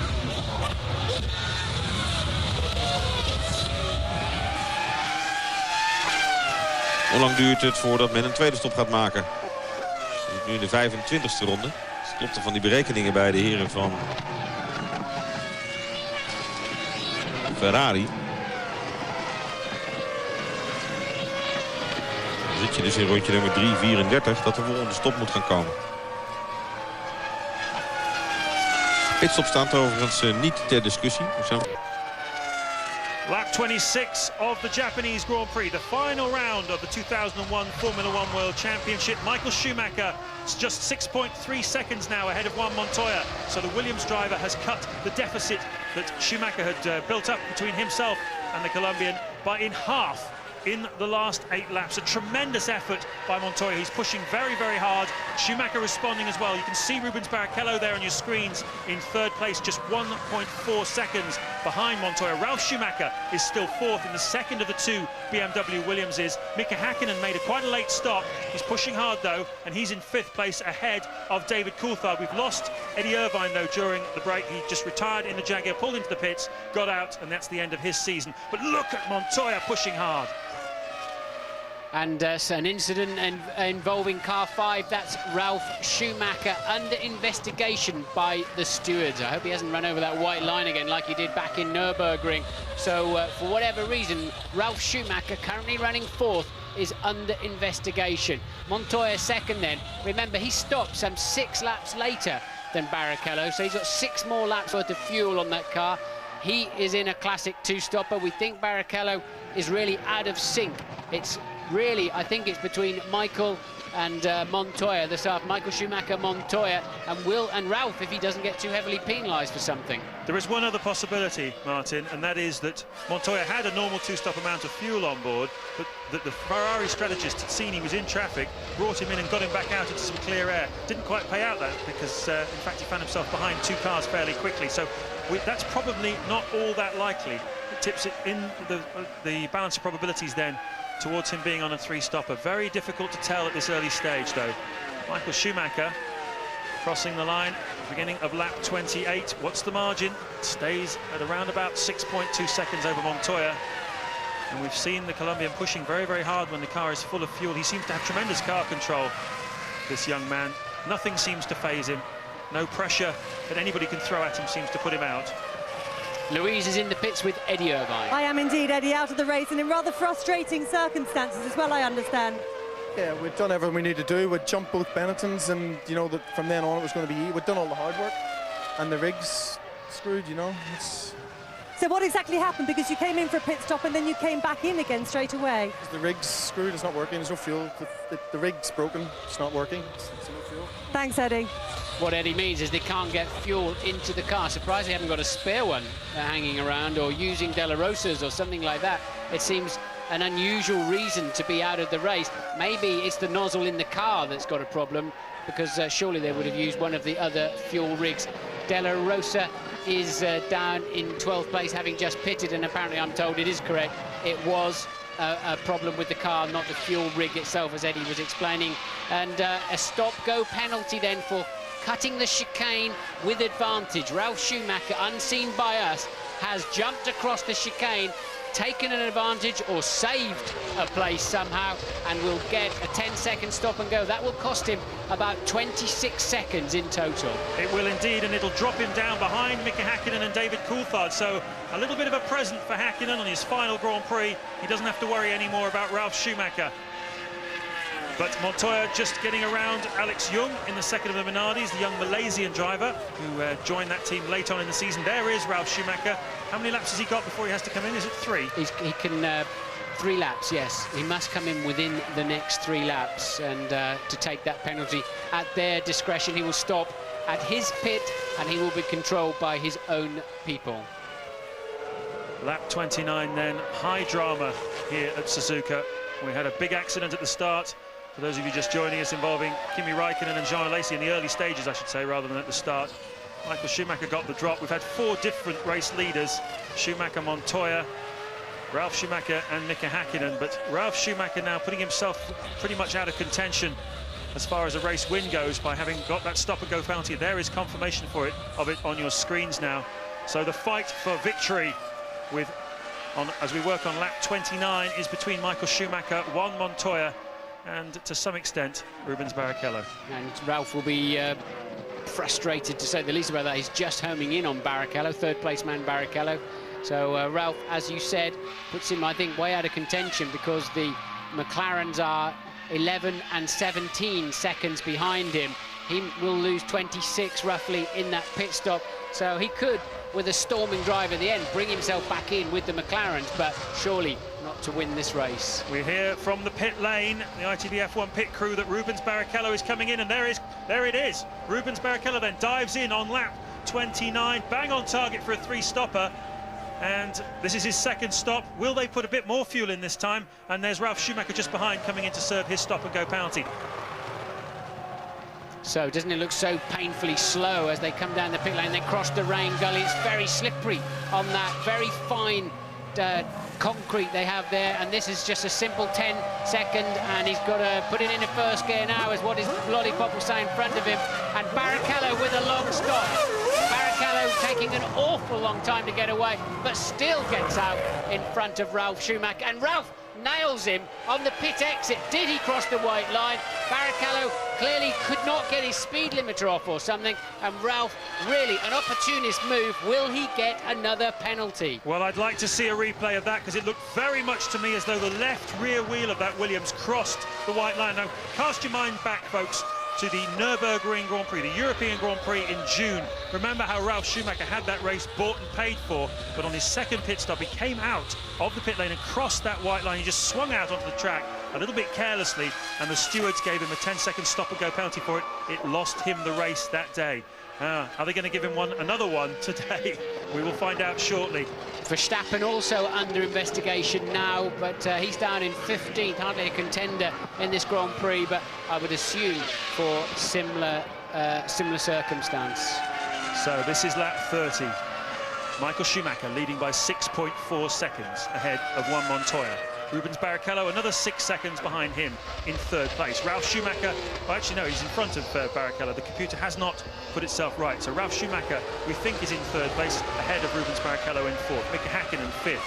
David Coulthard sixth, half a minute down on the race leader. Seventh is Jarno Trulli, eighth Giancarlo Fisichella, ninth Jacques Villeneuve, and 10th, going well, Jenson Button in the second of the two Benettons. Yeah, sorry to spoil that lovely readout, but Häkkinen and Coulthard are third and fourth because, of course, the Barrichello and Ralf made those two pit stops. So it's now Michael Schumacher leading Montoya, Häkkinen, Coulthard, Ralf Schumacher, Barrichello rounds out the top 6. All changing up here, isn't it? You need an abacus for this, don't you? Unbelievable how quick it changes. But certainly the incident involving car 5 is under investigation, and that will be the crossing of the white line by Ralf Schumacher. He's certainly giving the stewards something to think about today, isn't he? What do you guess? I think he'd be in again. I mean, it was only a quick flash as he went over it, but I've got a sneaky feeling he's going to be in again. It was an audacious move. And while Barrichello was sort of doing his housekeeping inside the cockpit, trying to get his car up and running, slow stop for Barrichello, don't forget, as well. 10.3 seconds, very poor for a 3-stopper. Normally you'd expect about 6.5 or 7. And there then is the gap from race leader Michael Schumacher down to Montoya, and it's staying, isn't it, around the around the early 6s, although again I think that information is way out of date too. It's very hard to keep on top of what is actually happening here in Japan. It's all changing so very, very quickly. We've had 4 different race leaders. We've had gaps going up and down and shifting all the time. Many people are on different kinds of strategies. 3 stoppers, short 2 stoppers, long 2 stoppers, you name it. We've got it all this afternoon here at Suzuka. Montoya, though, bearing down on Michael Schumacher. And let me ask you a question, Martin. Ralf Schumacher then, 2 mistakes, clearly both of his own mistakes. First one going straight on at the chicane as you look at Ferrari team strategist Ross Brawn. The second mistake coming out across that white line. What does that say about his state of mind? Why is he making those mistakes? Desperate Dan. 2 words, really. I think he's really getting rattled by this man, Montoya, who really has been showing him the way in a similar car in the early stages of his Grand Prix career. And Montoya, the gap still 6.5 seconds to Michael Schumacher. Lap 32, Michael Schumacher 6.5 seconds in front of Juan Montoya as the Williams strategists try and figure out how to get in front of him. Häkkinen 3rd, Coulthard 4th, Ralf Schumacher 5th and Barrichello in 6th place. Tilalle. Niin. Ja Minardille olisi puolestaan tuossa Mark Webber, joten tässähän näitä riittää. Kyllä näitä tietenkin kuskivalintoja ja puheita on paljon tässä vaiheessa kautta ja tietenkin Pattoni on nuori kaveri ja tämä kausi on ollut huono, että en tiedä, aika nopeita ratkaisuja tietenkin siinä mielessä. Kyllähän Fisichella on ollut nopea tänä vuonna ihan ehdottomasti paljon nopeampi kuin Pattoni ja pystynyt näyttämään se joka paikassa, että siinä mielessä kyllähän Pattonin asema on vähän uhattuna. Nyt on paikka Rubens Barrichellolla. Siellä on hitaampi pyörimässä nyt vähän edessä ja näin ollen Rubens Barrichello hyötyy tästä selvästi enemmän kuin hänen edellä ajava Ralf Schumacher. Miha Schumacher ajoi hetki sitten nopeamman kierroksen, mutta tämä kierros menee jälleen 0,4 sekuntia hitaammin kuin Montoyalla. Ero 5,8 sekuntia, joten nyt se pyörii tuossa aika tasaisesti 6 sekunnissa. Ja nyt pääsee erittäin lähelle Rubens Barrichello ja ottaa jälleen tuo sisämälinja ja painaa ohi. Kyllä, Rubens Barrichello menee ohi vai meneekö? Ralf Schumacher ehdottomasti tultava. Nyt on tultava stop and go. Tuosta jos ei tule, niin sitten ei kyllä tule mistään. Ellei sitten Ralf Schumacher ymmärrä päästään Rubens Barrichelloa. Voit se näyttää sieltä brassi, että johan on markkinat ja vielä peittelee, mutta päästään ohi. Päästään ohi, näin se pitää tehdä, hienoa. Nostamme hattua Ralf Schumacherille, joka älysi tilanteen ja näin ollen menettää asemansa tuossa paikassa. Hyvin oli kyllä erikoinen ratkaisu Ralfilta, ettei päästänyt aikaisemmin. Tuossa paljon enemmän menettiin aikaa kyllä tossa ohituksessa, kun olisi päästänyt saman tien ohi ja jatkanut perässä, niin sikanin jälkeen niin se olisi ollut kyllä huomattavasti helpompaa tämä homma. Kyllä, mutta osoitti pelimiehen merkkinsä tuossa ja tajusi tilanteen. Ilman muuta stop and go tulee. Ferrari kun on tilannut lippiksi ja on näköjään tullut tuplamäärä lippuja, on pitänyt kiinnittää tuonne takaraivoon. Lippistoimittajalle sattunut laskuvirhe paholla. 5,8 kärkikaksikon ero. Vain 21 kierrosta enää jäljellä. 21 kierrosta jäljellä. Häkkinen 18,5 sekuntia. Tässä tämä tilanne uudestaan. Ja Rubens Barricellon toinen ohitus jo tässä samassa paikassa. Ja ollaan puhuttu vähän, Rubens Barrichelloa ollaan pidetty tuollaisena vähän ehkä löysänä kuljettajana, mutta kyllä tämän päivän ohitukset ovat olleet kisan ylivoimaisesti parhaita. Hienoimpia ohituksia. Yksi ohitus siellä nopeassa vasurissa, sitten yksi tässä ja nyt toinen periaatteessa ohitus Chikaanissa, ainakin sinne sisälle työnnetään. Ja tietysti se kertoo sen, että kyllä Formula 1:lläkin pystyy. For crossing the white line, yet again jumped the chicane and kept a position. So Ralf really in trouble this afternoon. That was a fabulous move by Rubens Barrichello. He's certainly on top of his game at the moment. But Ralf Schumacher has so much to answer for in front of the stewards a little bit later on this afternoon. Louise Goodman, what can you tell us? Well, I just popped my head into the Williams garage to see if they were indeed expecting a visit to the stewards for that overtaking move. Appeared like a complete no-brainer, but according to the Williams guys, Rubens Barrichello actually backed off as he was exiting the pit lane, so Ralf was really forced to overtake him to avoid going into the back of him. Martin, you're pulling a funny face. Yeah, because I'm laughing. It's that's a good one. He backed off. Yeah, sure. But I think Ralf, by Rubens getting through in turn 1, Ralf might just get away with that. But he's still under investigation anyway for crossing the white line on the way out of the pits. But it's a question of they would say that, wouldn't they, I think. And Jarno truly pitting. He was in 9th when he went in. Villeneuve's up there in 8th place now, having a reasonable afternoon quite quietly. Jenson Button is in 10th place, again having a tidy afternoon, but teammate Fisichella up in 7th. Nick Heidfeld just on the bottom of your screen in the second of the two. Sauber's rejoining after his second pit stop. He's down in 11th place. We're looking down at Juan Montoya. And Ralf Schumacher had a bit of a roasting from Frank Williams and Patrick Head after the American Grand Prix. He was seriously underperformed there on a two-stop strategy. All weekend, the team had said he wasn't really at the races at all. And they had a very serious set too. Interestingly, though, this weekend, in the press briefings that Frank Williams and Gerhard Berger of BMW have given, they've said that they've really backed Ralf up going into this weekend, because most of the media are really talking up Juan Montoya at the moment. In fact, I think everybody who loves Formula One is talking up Juan Montoya and talking down Ralf Schumacher. But very interesting to see the support there from Williams. As you can see, the back markers just making some passes amongst themselves. The support from Williams towards Ralf Schumacher. Lap 35 then. Michael Schumacher leading Montoya. The gap stable at 6.6 seconds. Nothing, it seems, the Colombian and the Williams can do will get him closer to the reigning world champion. Hakkinen third, Coulthard fourth, but they're 26 seconds down the road. Yes, but that fourth place is all Coulthard needs to secure second in the world championship, especially with Barrichello running behind him. And they've all got to make one more stop yet. I'm still convinced they can fuel Michael to the end. Rubin stopped too early on lap 15 to make that happen, in my view. But again, a reasonable stop for Villeneuve then. His second of the afternoon. He came in from 8th position. If things stay as they are, just looking at the other scores that need to be settled here this weekend, as you can see, Villeneuve blending back in right in front of the race leader, Michael Schumacher, who hopefully will smartly get out of the way. Indeed he does.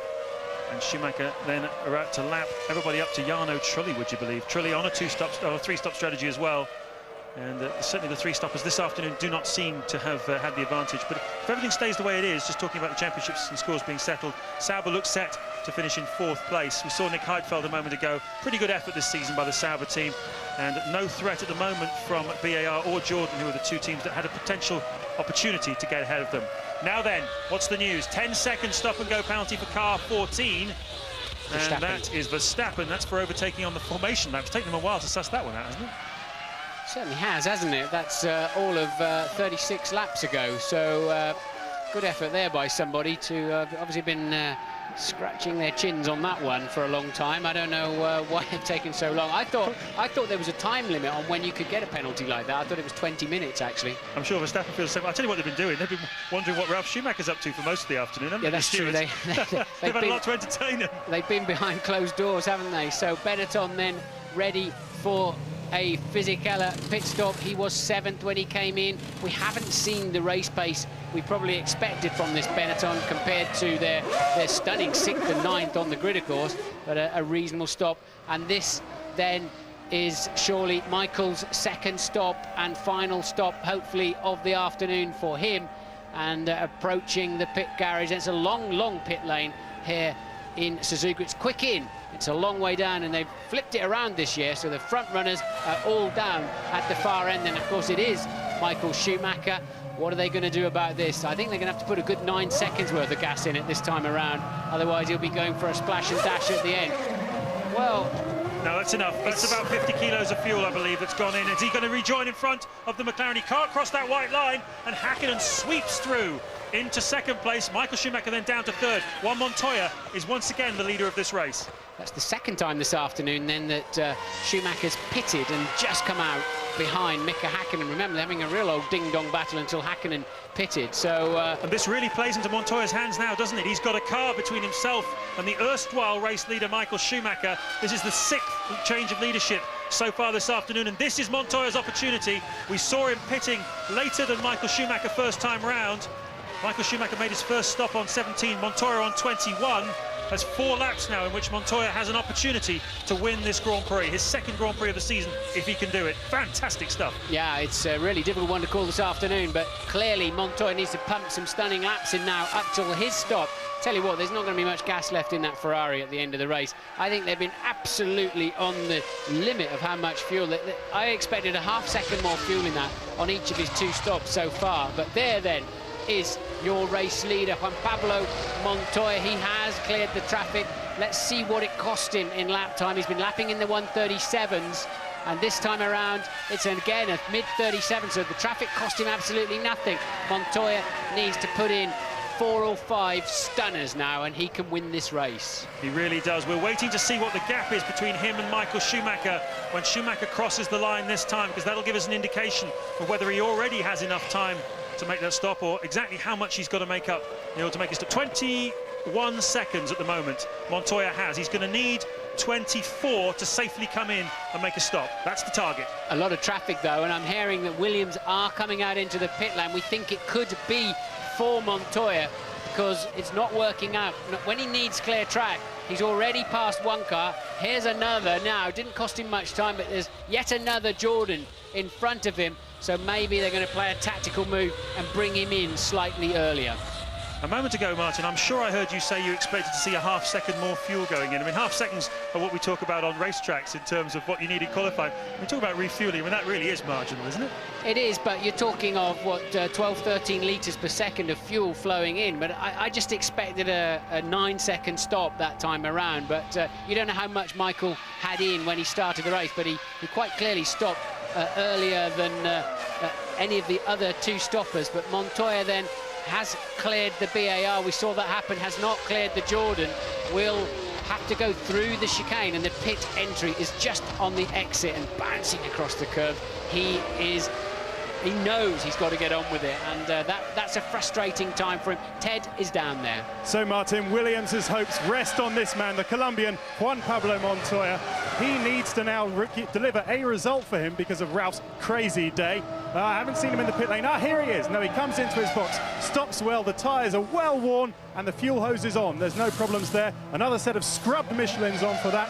The fuel hose is off as McLaren are ready now. Juan Pablo Montoya away, and expect McLaren in very shortly.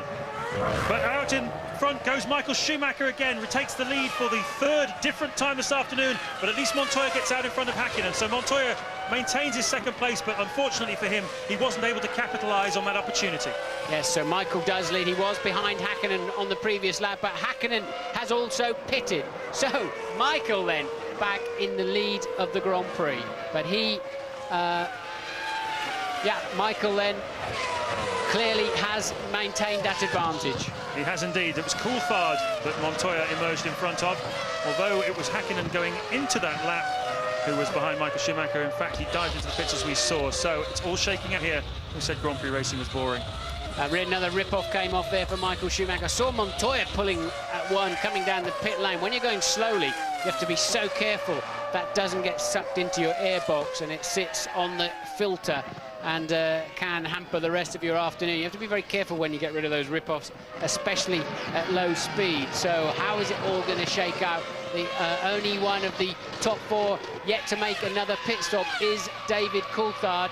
Barrichello not making any progress down there, back in 5th, lapping about the same pace as the McLarens, but 15 seconds behind. No sign of any further penalties for Ralf Schumacher.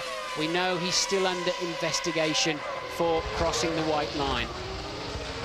So Montoya 2nd, Häkkinen 3rd. You don't see him, you're seeing Coulthard on the road at the moment. Is he going to dive into the pit lane? He does. So that will put Häkkinen back into 3rd place. So David Coulthard out of position due to the fact that he hadn't made his 2nd and final pit stop. Montoya, though, well, traffic will definitely be a story of the race for him. He could have had an opportunity to win this race, but so many cars in front of him when that opportunity presented itself. Coulthard in there. Right, so Montoya then, he was 6.3 down when this pit stop series started, and now he's 5 seconds behind leader Michael Schumacher. He couldn't go far enough to make the difference. Ralph in then for his 2nd and final stop of the afternoon. As I said, no sign of any further penalties from him.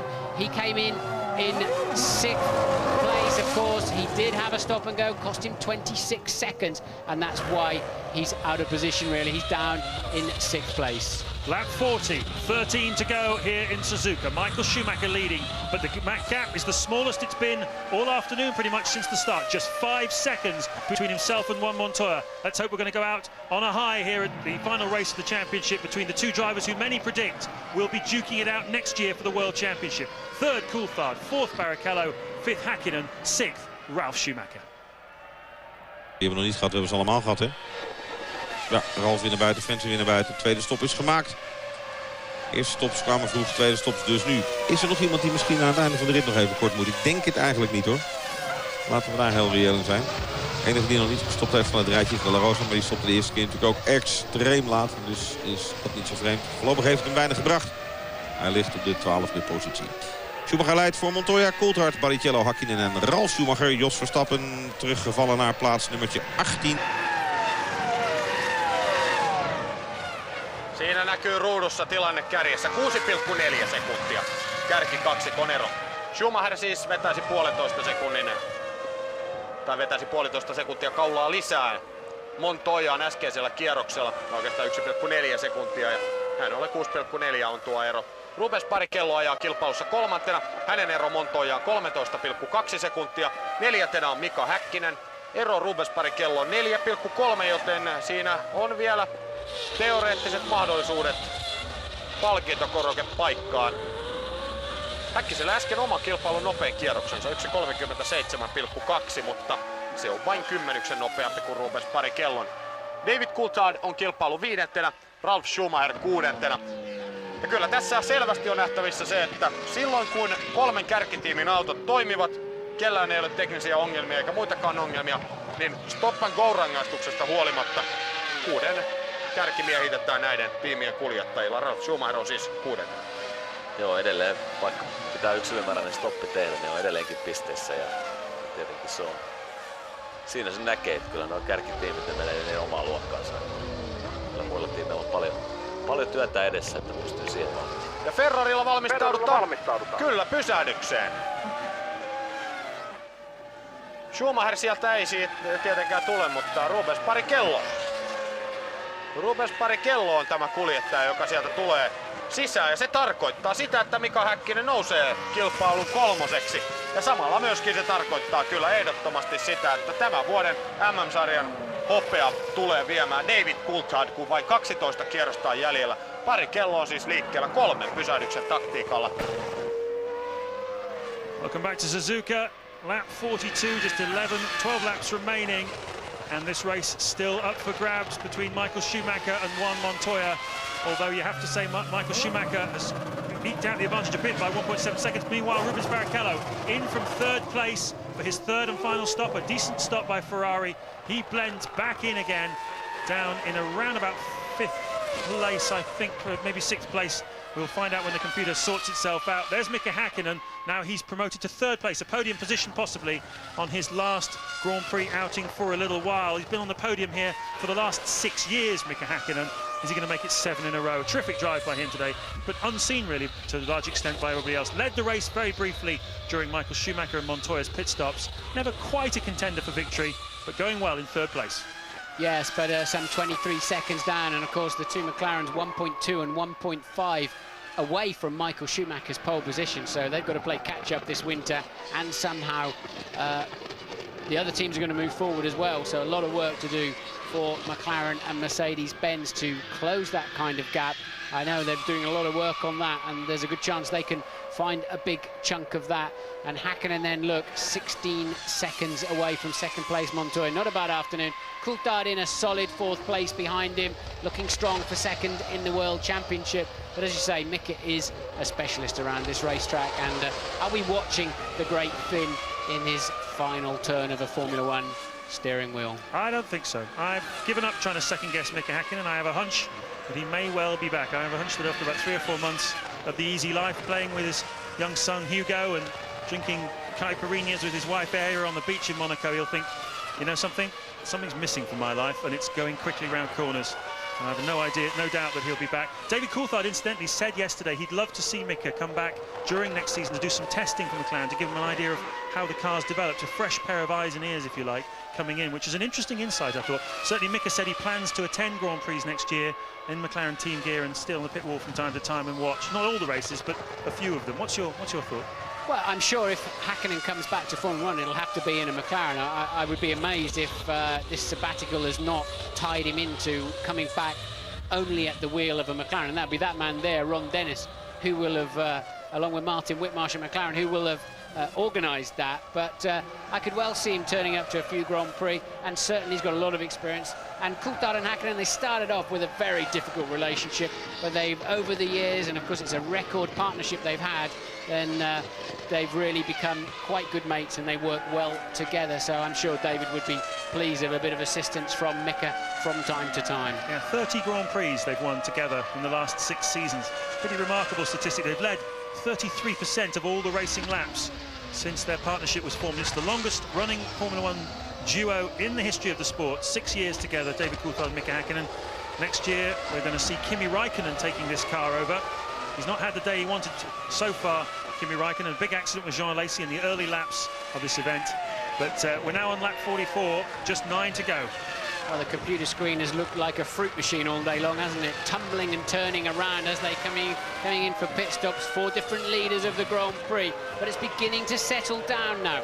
Michael Schumacher's pulling away from Montoya, and the lead is now 8.4 seconds. Why is Montoya's pace falling away? I don't know. They're in the 1:38. 39 for Häkkinen last time around, and 1:37 for Coulthard. He is chasing down Häkkinen. He wants that podium place. That'll be a good finish to the end of the year. So the biggest fight on the track at the moment is probably between the 2 McLarens. Further down the field, Villeneuve in 10th place is just a few tenths behind Trulli in 9th. But another disappointing race for Jarno Trulli, wouldn't you say? Yeah. Really does not inspire you. It's almost like he paces himself in a race. Why can't he show that blistering speed of qualifying for 53 consecutive laps on a Sunday afternoon? That's what he's paid to do. He's off to Benetton, and I'm sure Briatore will be no more pleased than Eddie Jordan if he doesn't deliver up on race day. Yeah, there's a lot expected of him in the team, which is going to be cool come Renault next year. Benetton, of course, bowing out here in Suzuka, and next year it'll become Renault, and Trulli expected to really come up with the goods. As you say, he seems to have these lapses of concentration during the Grand Prix, but you're looking though at Juan Montoya just taking 0.4 of a second out of race leader Michael Schumacher, but only with 9 laps remaining, Schumacher can afford almost to give away a second a lap to the Colombian and still win this race. Well, 10 out of 10 for trying, Juan Pablo. You really have given us some superb entertainment. Look at that. What a great guy. He's giving it one, isn't he, around this circuit. He's not going to give up. And that's one thing that's characterised Michael Schumacher really in the last 10 years of his career. He never gives up until he sees a checkered flag, and now we've got another one. And Mika Häkkinen to some extent was like that as well, but this guy just does not give up. I'd be amazed if he's not a Formula One world champion at some point. And I was talking to one of his good friends the other day, and he said, oh yeah, he's moaning and bitching about some understeer. I'm thinking, you what? You've got to be joking. I've never seen him anything other than sideways. So Montoya does love to hustle a car along, and it's certainly such a pleasure to watch him do that. But the lead then remains at exactly 8 seconds last time they passed the start-finish line. Kulkenut aivan kärkivauhtia, mutta kun aikaa jo tuli, eli tämä tärkeä koitos, niin silloin Schumacher, eilen siis varhain Suomen aikaan näihin samoihin aikoihin, Schumacher oli kyllä herra ja hidalko radalla, ja 70 pohja-aika aika-ajossa, niin se on kyllä, se on todella raju. En muista koska viimeksi olisi ollut noin ylivoimainen 1. ja 2. ero. Ei ainakaan tule mieleen nyt näin nopeasti. Ihan saman tien mieleen, mutta kyllä täytyy sanoa, että Suzukassa 70, niin se on kyllä mieletön ero ja mieletön saavutus. Vaikka rata on pitkä, niin silti 5,8 kilometrin rata ja kierrosajat ovat reilusti yli 1,5 minuuttia, kun esimerkiksi Itävallassa mennään A1-ringillä alle 1 ja 10. 7,1, eli jälleen nipistetään vähän tuosta erosta. Thomas Engellä on selvästi jotain ongelmia. Enge tulee jälleen 5. kerran jo varikolle. On nyt kilpailussa viimeisenä. Ja ajaa saman tien boksiin. Eli keskeyttää näin. Thomas Engen kausi myöskin päättyy. Ja mielenkiintoista on se, jatkaako Thomas Enge Formula 1 myös ensi kaudella. Luciano Burtinhan on huhuttu jättävän nämä areenat sikseen. Hän on todennut itse, että turvallisuussyistä taida jättää Formula 1. Ainakin harkitsen vakavasti lopettamista Formula 1. Siinä osui oma paha onnettomuus ja tämä Alex Zanardin ikävä tapahtuma niin lyhyen ajan sisään, että hän sanoi, että se suorastaan vähän säikäytti, ja näin ollen hän miettii erittäin vakavasti, jatkaako uransa rata-auto ollut kuninkuusluokassa. Ja kyllä se vähän näin on, että jos tällaisia ajatuksia tulee mieleen näin vahvasti, niin silloin tietysti kannattaa harkita erittäin vahvasti, jatkaako vai ei. Kyllä se näin on, ja tietenkin toinen on se, että tuommoisen ison kolarin jälkeen niin silloin pitäisi päästä mahdollisimman äkkiä kyllä takaisin autoa ajamaan. Että ja sitähän se on ei ole tietenkin helpompi ja sitä ei päässyt tekemään, että kyllä ne kaikki pyörii mielessä. Siinä saadaan tätä Trulli Villeneuve-akselia, 0,6 sekuntia heidän eroja. Siinä näkyy Schumacherin takana Nick Heidfeld. Eli tämä on se kolmikko, mitä hetki sitten vähän toivoimmekin ruutuun, ja näin myöskin saamme. It's the closing stages of the 2001 Japanese Grand Prix. Michael Schumacher heading possibly for his 9th victory of the season. Not a record, he's done it twice before in this amazing career of his. Can Juan Montoya do anything about it? Well, answer possibly. 9/10 of a second on that lap the Colombian took out of Michael. Is the German backing off? Is Montoya on fire? We're going to find out in the next 7 laps, but Schumacher coming up against traffic now in the form of Villeneuve and Jarno Trulli. This is the scrap for 9th place. Behind Schumacher and Montoya, Häkkinen and Coulthard half a minute behind. It's just between these two now in the last 7 laps of the race. Yeah, come on Montoya, make it worth the Brits getting up early in the morning to watch you. He is certainly pulling in. Down from 8 odd seconds to 6.2. He's a 10th up in the first sector of the current lap that they're on. We'll be getting a second sector time quite soon. Michael has now gone through there, but as you said, 2 pieces of traffic ahead of him that are in their own particular squabble, and Montoya takes another 6/10ths out in the middle sector. Look, the gap down to 5.6, so suddenly a resurgence from him just at the same time as Michael gets traffic. Villeneuve is going to yield easily down the pit straight. That helps Michael Schumacher enormously, and now he's broken that squabble up. He should easily clear the Jordan of Trulli as well. So Montoya 5.4 seconds behind as he went over the line. Can he be more aggressive through the traffic than Michael Schumacher? It's hard to believe us even saying those words, because nobody in the last 10 years has been more aggressive through traffic than Michael Schumacher, ever since Ayrton Senna was sadly killed in '94. But look at that, just carves his way around the outside. A fair degree of compliance, though, from Jarno Trulli, you have to say. Will he be as compliant when Montoya comes through? Montoya has 3 cars to pass as Villeneuve tries to take advantage of Trulli's generosity. That's the battle for 9th place, with Heidfeld also in the scrap now. Look at that. 2 more great scraps on the racetrack. 3rd place man Häkkinen just half a second ahead of 4th place man Coulthard. 5th man Barrichello just 0.8 ahead of Ralf Schumacher, who appears to have got away with all of his earlier misdemeanors. Was that Fisichella slowing down from 7th place? I believe it was. They just sailed past the Benetton. It could have been Fisichella or Button. Could have been either of them. Yes, they're 7th and 8th, so could have been either one of the 2 Benettons. Button has had a decent afternoon, lapping just at the moment 2.2 seconds behind Fisichella. Which one of those Benettons did we see trailing out of the corner of the picture? And there is Montoya then coming up to those 3 cars he must lap with great urgency. It's going to be a showdown finish here at Suzuka. Juan Montoya is pushing as hard as he possibly could. Took 9/10ths of a second out of Michael Schumacher through the traffic on that lap. 5.4 seconds the gap. 5 laps remaining. Can he get through those 3 cars better than Michael did? Can he close them down? Because Schumacher has more traffic ahead of him. It's a real edge of the seat finish to the Formula 1 Championship. Look at the brake disc just glowing bright red. He's pushing very hard. 5.1 seconds and 3 back markers. That's the problem. And he's meeting them in the snake through 3, 4, 5, 6 and 7 turns. And then this is not a good part of the racetrack to catch traffic, no doubt about it. You've got the 2 Degners ahead of you at the top of this hill, then underneath the flyover into the hairpin. There is the sign that Michael Schumacher has just received, but this is the view ahead of Juan Pablo Montoya in terms of 3 cars to lap. And Coulthard has passed Häkkinen, or he was alongside him going on the pit straight, absolutely identical times, and it was indeed Fisichella pulling out of the race. Button up to 7th, and we think Coulthard has probably moved up to 3rd out of view of the cameras. So no podium for Mika Häkkinen on his possible Grand Prix finale, but here's Montoya. He's not finished yet. Well, the Williams team call him the Monster. Can he live up to his nickname when it comes to back markers? We're about to find out as Michael Schumacher goes into 130R for the 49th time of this 53-lap Japanese Grand Prix, and Montoya has got it down to 5.1 seconds. One down, 2 to go though on the traffic. See, he's only passed one of those 3 in a complete 3.6-mile lap of the circuit. So there are the 2 McLarens, the second one of which is now Mika Häkkinen, and I don't know if he has gremlins. Häkkinen was slow in Sector 1, he looks slow in Sector 2, so is Häkkinen going to have some kind of problem just at the end of what may be his final Grand Prix, but certainly his final Grand Prix for a while? Well, he may have only passed one car in that last lap, Juan Montoya, but he's got the gap down to 4.5 seconds. He took another 0.8 of a second out of Michael Schumacher, even though he had lap traffic to get through. Just listening there, Martin, were you? I was just listening.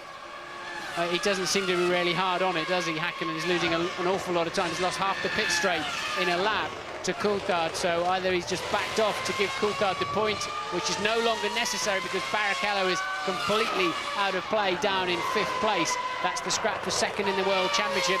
It has surely gone Coulthard's way, but Coulthard then up onto the podium. And what is this battle here that we're looking at? It is a Williams... what are we looking Behind at a Ferrari. here? This could be is the battle between Barrichello and Ralf Schumacher. Yeah. That's the battle for 5th place. Yeah, half a second between them.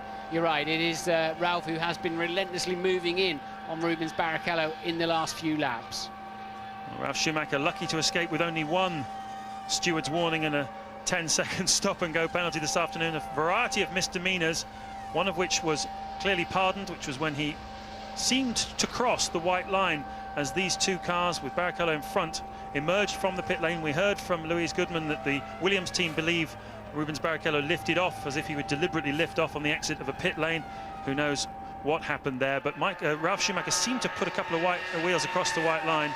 Anyway, the stewards saw fit not to penalise him, and so it looks as though he will end up with a World Championship point for 6th place, but he's trying to get 2 by getting ahead of Rubens Barrichello. Meanwhile, the battle at the front, Michael Schumacher has increased the lead by 0.6 of a second, so he's starting to smell the victory champagne, feel a little bit more comfortable. He has not got the 26-year-old Colombian breathing down his neck as much as he did before. Sublime performance again from Michael Schumacher, but you have to say a sublime performance as well by Juan Montoya. 3 laps to go, Martin. A very difficult one, this. Who's your driver of the day? It's got to be Michael, hasn't it? I mean, a stunning pole, head and shoulders above anybody else. Led into the first corner, really a decent strategy. I think they covered themselves each way on a 3-stopper and a 2-stopper, stretched it out to us 2. We're sure he won't have to stop again. Well, it'd be amazing if he does. It'll be a real faux pas if he has to stop again. And what are we watching here? We're watching a replay of Villeneuve spinning in the final chicane, and that won't do his fight with truly any good at all. And I think he's now also lost out to Heidfeld. Heidfeld taking over 9, Villeneuve slipping back down to 10th. And now we have a 4th retirement in this race. Enger has pulled out of the race in the Prost. So Enger, Irvine, Räikkönen and Lacey, who crashed into each other earlier in the race when Räikkönen lost the car. Lacey had to go off the track with him in sympathy. So still 18 runners. Amazing, isn't it? But that often happens in the last race of the championship. Cars by now should be reliable if they're ever going to be. Got to add 2 more to that. Who one we've just seen in the pits. Of course, he's not showing us out of the race yet, but Fisichella is out of the race, and so is the 2nd Jaguar of Pedro Della Rosa. We think he too has pulled into the pits and out of the race. 2 laps remaining. Juan Montoya now 6 seconds behind the race leader Michael Schumacher. Can he do anything in the dying moments of this championship season? The dying moments of this race. 2 laps to go. Coulthard 3rd, 27 seconds behind this amazing scrap we've had this afternoon for the lead. Häkkinen, as we saw and Martin mentioned, just seeming to be losing some pace. Barrichello 5th, Ralf Schumacher 6th. Ted Kravitz is down in the pits. Yes, James, I have asked a couple of people at McLaren whether they've heard something over the radio, whether there was a deal between Coulthard and Häkkinen. They said they haven't heard anything. But if you look at Mika's lap time, it's okay. It's not great, but it's okay. So I'm not sure if he has got a problem. Could this be, I wonder, Mika's way of giving DC back a present on his last race for McLaren? That's Mika's last race for McLaren, for all those times DC's given Mika a present to help him with the championship. Well, it's possible, but I think Häkkinen would have liked to have been on the podium for his final Grand Prix, no doubt about it. He's lapping some 2.5 seconds off the pace. Maybe he just wanted to call it a day a couple of laps early because, as you say, he's still running, no signs of any smoke or any problems out of the car. So Häkkinen remains in 4th place with Barrichello and Schumacher. Ralph, that is, just 6 seconds behind him in 5th and 6th. Well, Martin said that the computer was acting like a fruit machine throughout this race as the places changed. We've had 4 different race leaders. Michael Schumacher has lost and regained the lead on 3 separate occasions as Montoya chips away at the advantage, but Schumacher led away from the start, very aggressive, sweeping across the bows of Juan Montoya, who was starting from the 2nd place on the grid.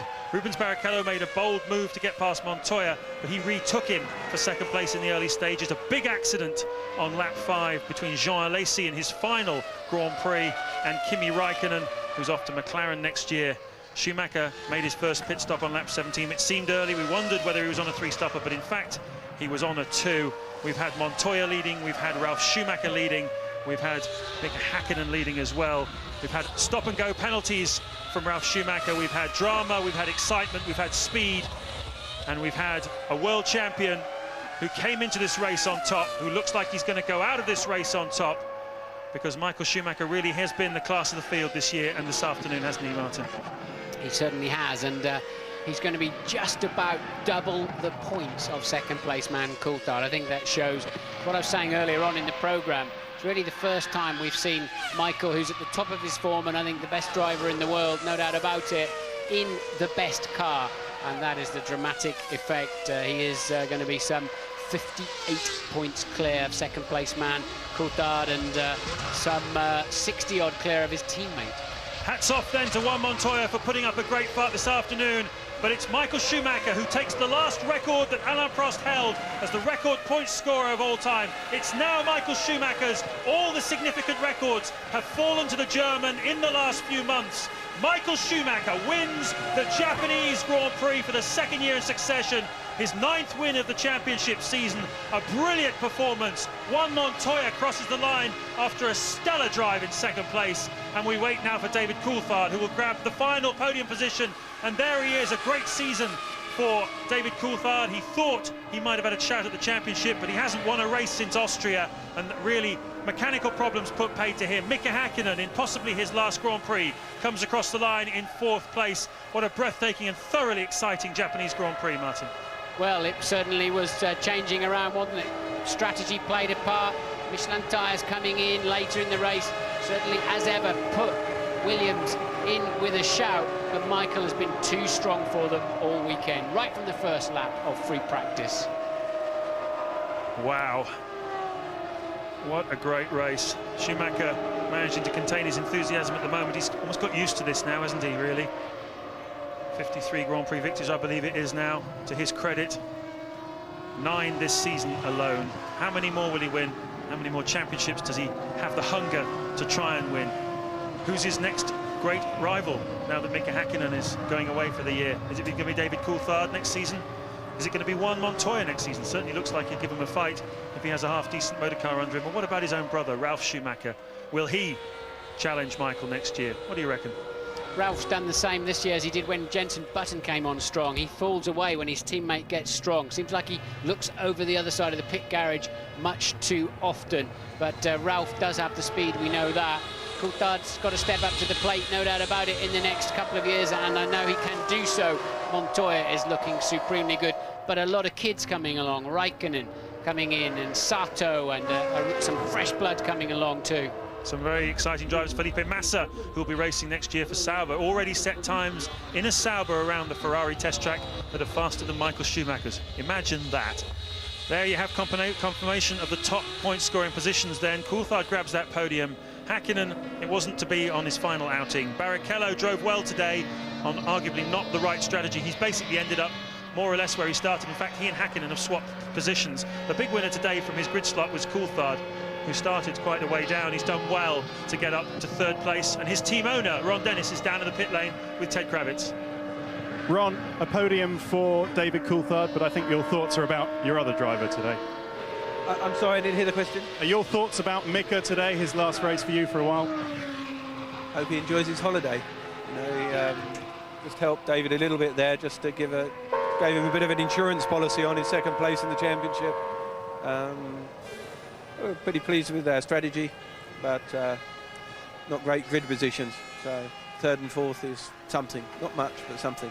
And a solid race from Coulthard, ending up on the podium like that. Yeah, they both drove pretty well. It was, you know, it was a interesting strategy that Ferrari had with Barrichello, but we quickly worked out what happened, and good reliability from everybody. So at the end of the day, we, you know, it was a credible third and fourth. Of course, that gives David second in the championship. Does that mean anything to you or him? I think it means more to him than to us, but that's what, you know, that's what he drives for. So we're pleased for him. Second in the constructors as well. I mean, it's not great, it's not good enough, but it's at least it gives us a starting point for next year. I'm sure you'll come back stronger in Melbourne, Ron. Thanks very much. Well, we've heard him sound a bit more excited than that in the past, haven't we, Martin? No doubt about it. I think Ron realises it's a long, hard winter ahead for his team to regain the initiative they have held in the past. But in the end, Häkkinen 12 seconds behind Coulthard, almost like he just faded away in those last few laps. He'd had enough. Well, it wasn't a championship decider today. This man already clinched that back in August, would you believe, in Hungary, and don't we know it. But today was all about Michael Schumacher. I can tell you the crowd was 150,000 people here. Not since, well, a decade ago has Formula One been so popular, so fashionable in Japan. We've got Honda coming in next year, Toyota, Takuma Sato as well as a driver. But this really has been all about this man, Michael Schumacher. A fabulous drive. There's Rubens Barrichello. As Ron Dennis said, I don't think 3 stops was the answer today. And there's David Coulthard, who finished third, also congratulating the winner. Well, exciting news is about 6 hours from now, Michael Schumacher will be singing old Beatles songs in the karaoke cabin and 3 parts drunk, and by midnight he'll be fully drunk. And you'll be with him, presumably? No, I'll be having quiet dinner somewhere. Of course you will, of course you will. There's Mika Häkkinen. He'll be having many quiet dinners in the next 12 months with his family. Just thinking a little bit. He had some high points here, didn't he? 1998 and 99, both championships clinched, both times, finishing in this Parc Fermé with a massive smile on his face, as we well remember. I don't think we've seen the last of Mika Häkkinen, though. Interestingly also, Martin, Michael Schumacher revealed the other day that he's going to take part in a round of the World Kart Championship, would you believe? He's going to take on all the young guns, the 16, 17-year-olds that he used to be himself many years ago. Not got much to gain from doing that, but well, a good sport, isn't he, for taking them on? Fantastic. It shows you he's got a pure love of driving, and I think that's why he's still so fast for so long. You see no signs of Michael's enthusiasm fading, and as you said, he's not got much to gain and an awful lot to lose if the kids beat him at the kart track. There you are, confirmation then that Sauber have had their best ever season in Formula One. What a great effort there to beat the BAR, Honda, Jordan, Jaguar and Benetton Renault, all of whom have substantially bigger budgets, don't they, than the little Sauber team from Switzerland. Hats off then to Peter Sauber and to his 2 drivers, Kimi Räikkönen and Nick Heidfeld. A great job by them. Bye-bye, Mika. That 1 point then for Arrows there is crucial. It gets them in travel money for next year, so European Minardi, the 11th team, and out of the money. Häkkinen making his way up the side steps to the podium procedure, and Ralf Schumacher stomping, and he's been stomping all over the place all afternoon, hasn't he? Stomping is a good word, actually, for Ralf Schumacher. He doesn't walk, he stomps, and he's going to be really stomping a lot. He's going to face like a smack bottom, hasn't he? And, well, he might have, because he's been outclassed this weekend, and really for the last 2 months by his teammate Juan Montoya. He's got a lot of hard thinking to do over the winter if he really wants to be the #1 top dog in the Williams team. A lot of indiscretions and misdemeanors by Ralf this afternoon, some sloppy driving around this Suzuka track, which he knows pretty well from his old racing days over here. But the podium then, ceremony is going to come up shortly, and Michael Schumacher will come out for the 9th time this season to collect the winner's trophy. There he is, no jump, yes the jump. Same old story, isn't it? If you have 2 Williams, 2 Ferrari and 2 McLaren finishing, there's no points left for anybody else. That's what they suffer.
Well done, Michael. Now the Italian national anthem in honour of the constructor, Ferrari.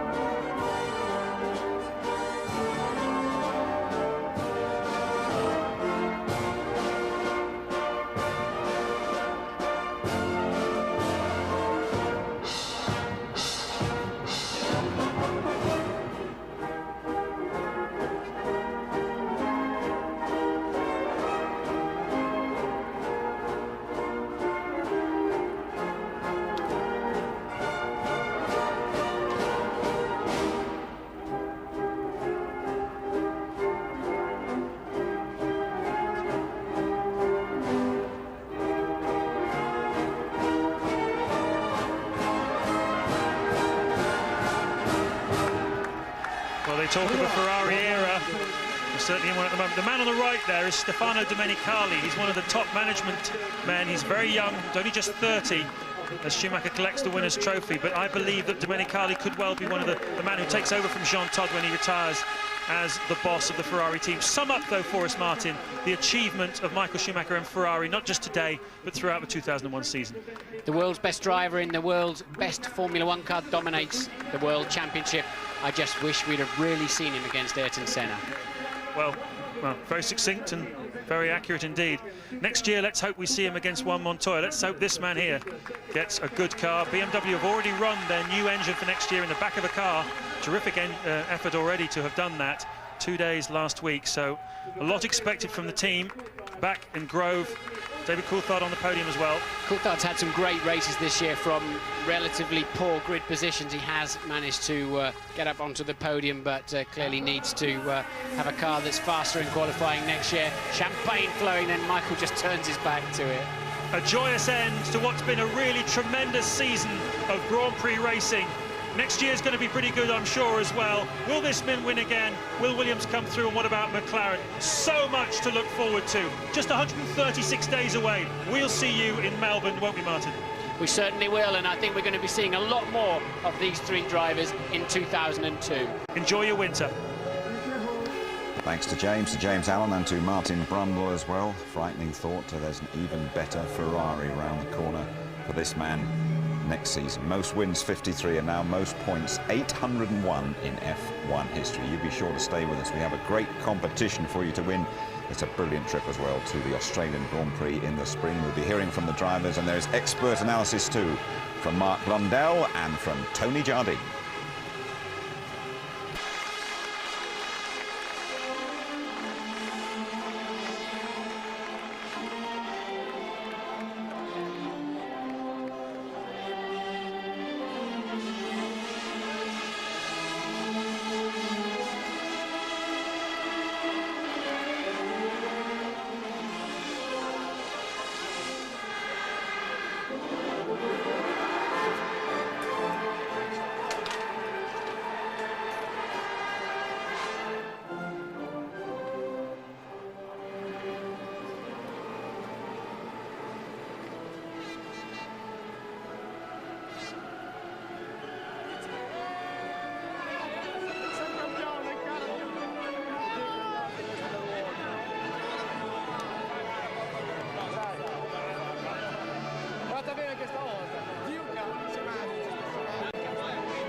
Japanese Grand Prix. It's Michael Schumacher, Juan Pablo Montoya and David Coulthard. Michael, many congratulations. A couple more records for you today. It's your 9th win of the season, equaling yourself and Nigel Mansell's record. And you've beaten Alan Prost's all-time point-scoring record as well. Is this basically the perfect end to the perfect Formula One season for you? Yeah, definitely. I mean, despite the records, to finish the season with a high in first position, that's what you wish to do, and then go to the long winter break we're going to face now. Obviously, we have had maybe 2 races being a little bit difficult for us, Monza and Indianapolis, and now we're back to normality, and that's a great end and a great result for a championship we have achieved to finish off the season for the team, for everyone. Looking at the race, you leapt into an 11-second lead in the first 3 or 4 laps, but from then onwards it seemed a bit more difficult. Was that you managing the gap, or did the car go off a bit? We had probably the advantage that we were fast in the first couple of laps from our tyres, which then remained very consistent, where maybe the other guys struggled a little bit in the beginning, but then started to be consistent, and the times started to match. And the point was that in both of the exit, I went out of the pits with my new set of tyre. I was always behind Mika, so I couldn't really use that advantage I seemed to have initially for the next 2 times. And so I kept the gap, obviously, to the same margin as before. Michael, thank you. Juan Pablo, second place. Many congratulations, your first visit here. And a great battle with Rubens in the first couple of laps. Perhaps you can talk us through it. Well, I think, it was a good race up to then. As you could see, Rubens was on new tyres, I was on old tyres. And the first few laps, as Michael said, is huge difference. He got by me into the chicane, but, he sacrificed the exit. And I had a good run on him into turn 1, passed him again. And since then, my tyres started to come back a little bit, and I've managed to pull away from him, and that was it with him. I say second place here and fastest lap today. Can you sum up your rookie season for us? I think it's been a good season. I think I was very unlucky in a lot of occasions that I could have had a very good result and the car broke down or something that happened, and I think we missed a lot of points. But being my first season, I think it's pretty good. Thanks, Juan Pablo. David, third place today has captured you second place overall in the championship. Is that a satisfactory end to what's been, I suppose, an unsatisfactory championship? Yeah, I did everything I could this year, and that was it. Second place was the best that I could do. Obviously a big gap to where Michael finished, and I think I was helped a little bit by Mika at the end there, who I think didn't want to come and have to talk to you this afternoon. So I thank him for that. But yeah, it's nice to finish the season, as Michael said, on the podium. To win would be fantastic, but I've never been that good around Suzuka, so I guess third isn't a bad result. Did you know in advance that Mika was going to let you through? Was it like a thank you in some way for the way you helped do 98 and 99? No, not at all. Very quiet chap, so he doesn't give much away. Thanks, David. Michael, you've really romped away to the championship this year, but how much tougher do you think it'll be next season? We will find out. I mean, I think it was a tough challenge. We had an easy run the first 2 races where we were very competitive and dominate, but then after that I thought it got very tight, and the races we won we had to fight quite hard. We were lucky to do the season so early because of some misfortune for David, some mechanical problems he had, and therefore we finished the season early with the championship, but not because we were so dominant. And even now, if you look, it was a fight. In the end, it was no dominance we had. But the good thing is if you can keep the first position for you in the end. However. Gentlemen, thank you very much for a great season. And now a word from Michael and Juan Pablo in your own languages, starting with Michael. Geen dominantie, zei Michael Schumacher.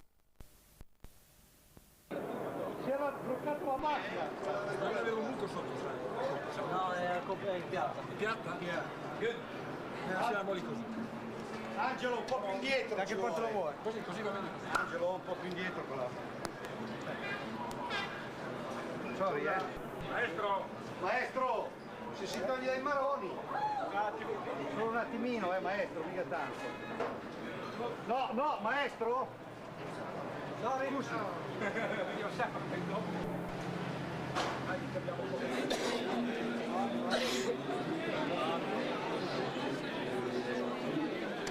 I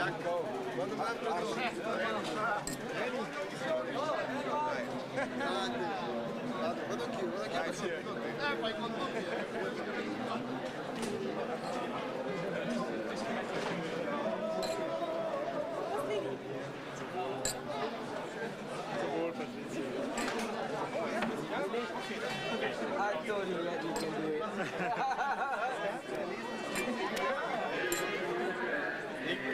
Der nächste, ich meine, große Runde. Jetzt habe ich keine Lust, weil ich dachte, ich bin und so weiter. Danke. Ach, vielen Dank. Walter.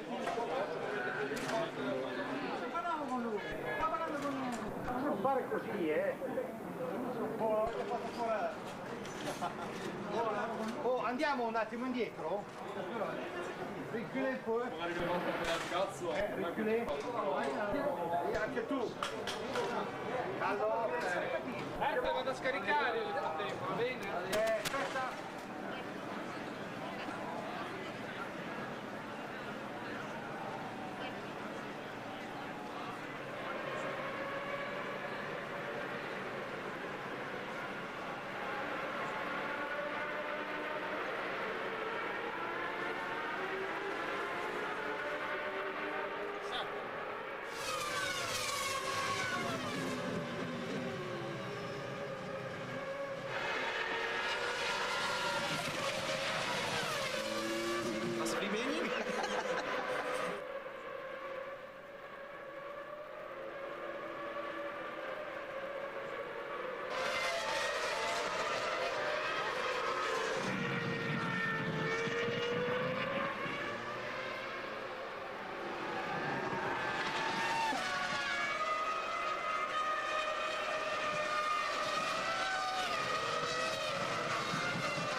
Well done, Miguel.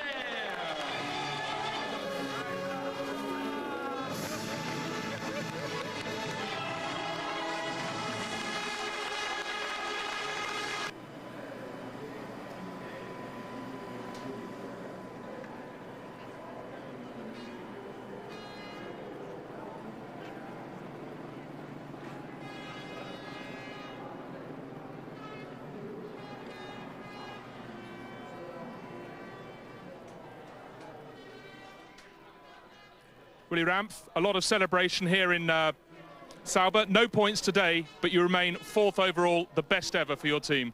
Yes, absolutely. Yeah. This was a very successful season for us. I mean, we are very happy with the result we have achieved up to now. Nick Heidfeld drove a great race today, but unfortunately you had one of your cars. It's just been returned in pieces. How's Kimi Räikkönen? That was a very big hit. Yes, I think he had some headaches straight after the accident, but now he's feeling better. But we have to see how he recovers the next days. Okay, champagne for you tonight, but not for him. Thanks for talking to us. Thank you very much.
Thank you.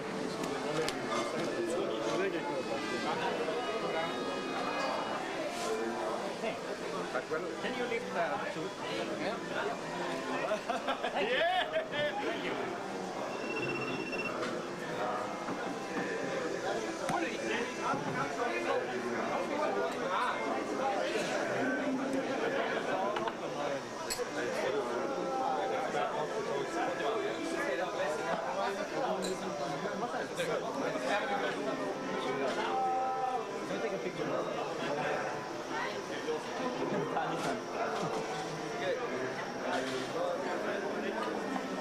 Thank you.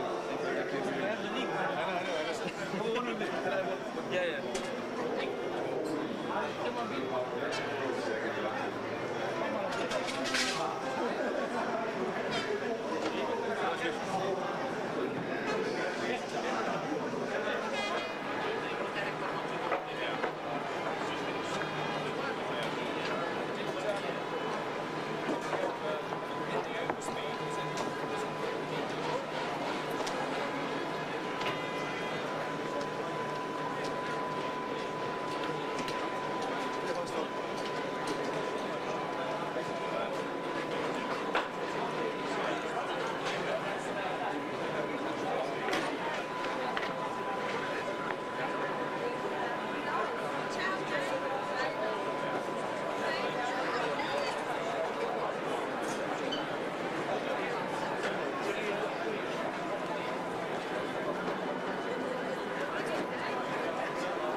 And you're back with us in our London studio. Michael Schumacher has romped to victory at Suzuka in the Japanese Grand Prix. Let's just confirm the race result for you. Schumacher, the winner. Montoya, what a brilliant first season the Colombian Juan Pablo has had in Formula One in second place. Coulthard ensuring himself second overall by finishing on the podium. Hakkinen, last drive for at least a year. Barrichello with a couple of points, and Ralf Schumacher had a very strange day indeed, just getting one. And these are the final standings. Michael Schumacher away and gone. Just interrupt that for a moment. We're going to hear from the drivers. Michael, many congratulations. And absolute confirmation here of Michael Schumacher's dominance. There it is, 123 points. David Coulthard way back on 65. Barrichello, Schumacher's Ferrari teammate, 56. Ralf Schumacher, fourth. Mika Hakkinen, fifth. He says goodbye for a year. And Montoya, sixth place, 31 points. And in the constructors, Ferrari, well clear. McLaren, second place, second, first of the losers, according to McLaren boss Ron Dennis.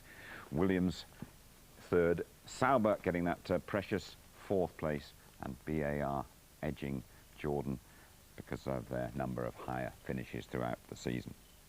We'll have a word with these fellows, with Mark and Tony, when you rejoin us. We're reviewing the Japanese Grand Prix, a crash, Mark Blundell, that Martin Brundle, your pal, described as a great escape for Formula One.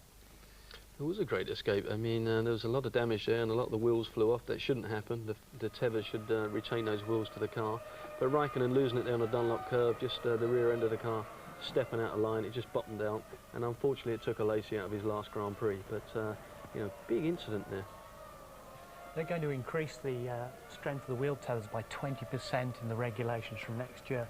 But Kimi Raikkonen, we saw afterwards as well. He was walking away, he was winded, he was taken to the medical centre. He's had some big crashes this year, including a massive one in testing. There they are just saying to each other afterwards, you know, everything okay, shaking hands and a lazy bowing out. But he had a big crash in testing. Manny Corn, he was hospitalised. Remember his steering wheel came off in San Marino and he got winded there as well. It goes with the territory, doesn't it? Absolutely. Dangerous job. First time Jean Alesi has failed to finish a race all season. Bye-bye to Jean, of course. And what was Ralf Schumacher had a very strange sort of afternoon, didn't he? Had a big tangle in the pits, didn't he, Tony, with Rubens Barrichello? Well, this is where I think that Ralf actually kind of loses it when his emotions get the better of him. He'd already been called in for a 10-second penalty after running over the chicane there, and a slow starting Barrichello after his pit stop, he'd come in ahead of him, and he dives out past him and nearly incurred another penalty. Now this is what Mark and I were talking about.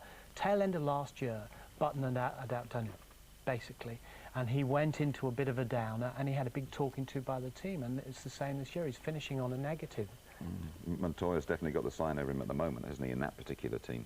Oh yeah, we've seen it as the year's gone on. Psychologically, he's pushing Ralf out, and the winter's going to be long for Ralf Schumacher. He's got a lot to thinking about, and I think Frank Williams and Patrick Head will definitely sit him down. And that battle continued out on the track, didn't it, away from the pit lane as well? It certainly did, but you know, it was a great move here with Barrichello and coming up there with Ralf. Ralf just being a little bit cheeky, not letting Barrichello get by, blocks him, takes a bit of an advantage there coming out the chicane. But what comes up next is tremendous. Barrichello lines him up, takes him all the way down the inside, Ralf Schumacher now, just to give him a little bit of a dummy, but before you know it, Barrichello goes a long way around and almost gives him a little victory V as he goes by, doesn't he? Eh? Absolutely fantastic that, but Ralf had a pretty long face on all weekend, didn't he, Tony? But elder brother Michael, I mean, he has just absolutely run away with things this year, isn't he? He's been superb, but this is the worrying thing for all the competitors. They're running a development chassis here, a slightly wider one. Michael Schumacher arrived in Suzuka having been at Fiorano testing revolutionary bits for next year, a revolutionary gearbox. He shattered the lap record. He was testing some new FIA safety radar equipment, but they are so far advanced on the other teams with their 2002 Ferrari. It's frightening, and that's why Martin was quite right to talk about all the hard work the other teams have got to do to catch up over the winter. Sure, I have to say some of the coverage from over in Japan wasn't that clever. We didn't see too much of Jenson Button, but in Benetton's last race, Jenson finished 7th. Here he is with Louise. Jenson, not your best result of the season, but a good end nonetheless. Yes, it wasn't bad, Louise, was it? No, it was good. I mean, it's a very hard race around here. But we got what we wanted. We're in front of Jaguar in the championship now, so that's the main thing. It would have been nice to get some points, but I mean, having those three teams in front of us, this pretty much shows where we stand. So with a bit of hard work over the winter, hopefully we'll be racing against them. Sum up the year for me, because it was pretty character building to start off with, wasn't it? Yeah, very character building actually. It was actually very hard work. But it was the same for Giancarlo. It's just he got around the problem a little bit better than I did. But it's coming together now, and I think I've settled into the team, and I'm looking forward to next year. So tell me what lies ahead, because the team becomes Renault next year. What lies ahead? Christmas and New Year's, and then next year, obviously. But over the winter, we're doing lots of fitness training, and I actually think Renault are doing a very good job. We're going to work very hard over the winter to get us some of the top three teams, and I think we can do it next year. Have you actually started thinking about next year, or are you just focused on Christmas and holidays and suntans? And no, I'm actually more focused on the fitness. I've got a lot of fitness over the next few months, especially in November, December. So I'm looking forward to it, and mentally and physically I'll be stronger as well. So, you know, it's all looking positive for the future. It's good. Cheers, enjoy your winter. Thank you. That's good news there from Jenson Button, working hard on his fitness throughout the winter. We have a fabulous competition now, and you can join us at the Australian Grand Prix at the end of the winter, in the spring, in early March.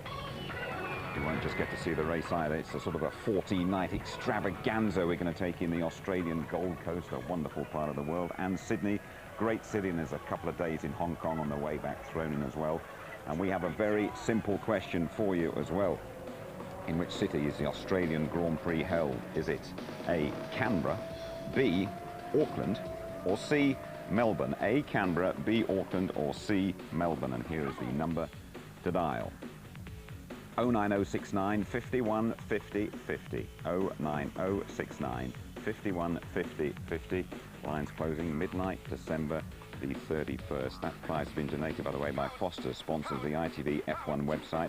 Log on for more details. And by the way, you can have a chat to Murray Walker on the web after the rerun of the Japanese Grand Prix around about 4:30 this afternoon. And coming soon on ITV1 early next month, watch out for it, the unmistakable Murray Walker. Outstanding documentary, lots of good stuff in there. Race rerun for you at 2 o'clock this lunchtime. The highlights just after midnight, and that programme repeated on ITV2. Final word, briefly, from you two, Mark Blundell, starting the season very quickly. Michael Schumacher and Ferrari, I mean, that was it, wasn't it? They were a fantastic combination. Tony? Yeah, fabulous from Ferrari, but I think when I was looking at it, it's out with the old guard and in with the new. A lot of new blood coming in for 2002. And will Montoya be the man to push him next season? As far as I'm concerned, yeah, Marky's man, he's done the business. Full Monty, Full Monty, definitely is the man. Good. Thanks very much to both of you. Well, on behalf of the whole ITV F1 team, many thanks for your company throughout the season that started back in Australia with a win for Michael Schumacher and ended with the same in Japan. Say no more. Bye-bye.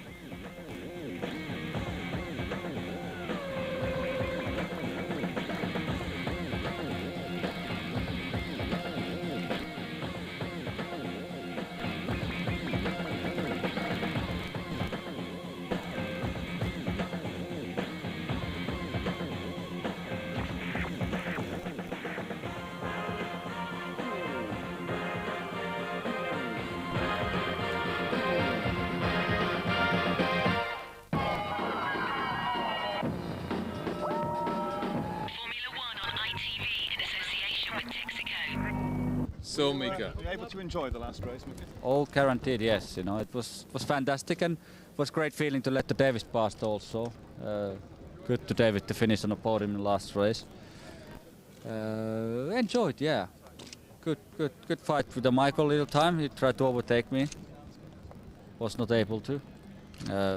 Didn't make any difference, to be honest, for his result. Made maybe some difference for my result. Interesting race. Good gentlemanly gesture on your part to allow David through. Is that in return for what he did for you a long time ago in Australia? Yeah, a little bit. Only half, probably. Mika, what kind of problem did you have, Mika? I don't think I have any problem. You were quite slow on the lap times we saw at the finish of the race. Yeah, it was no any point to reason to push. I enjoyed last laps. Didn't want to go to high-speed corners, 7th gear flat out.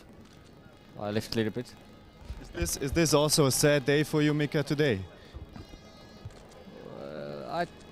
It's not a sad day. I think it's a very happy day. I'm happy it's over. What can you suggest to Kimi Räikkönen? Well, I tell you what, he had a bad day today. He had a big shunt. I'm happy he's okay. Definitely have a stiff neck. It's a very sad to finish the season like that, to be honest. He gonna have a good time with the McLaren.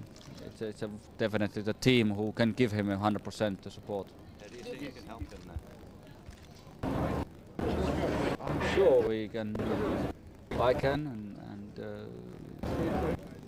we can give him psychological support. I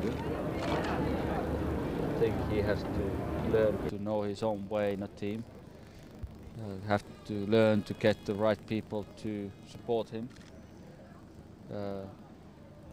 It's going to be all right. What's been the best moment in your career so far? And I use the word so far because, of course, we know you're coming back. We'll see. I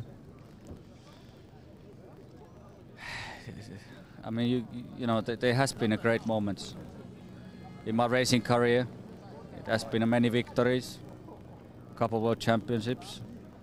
But like this year, winning at Silverstone was very special for me. Winning Indianapolis was even special.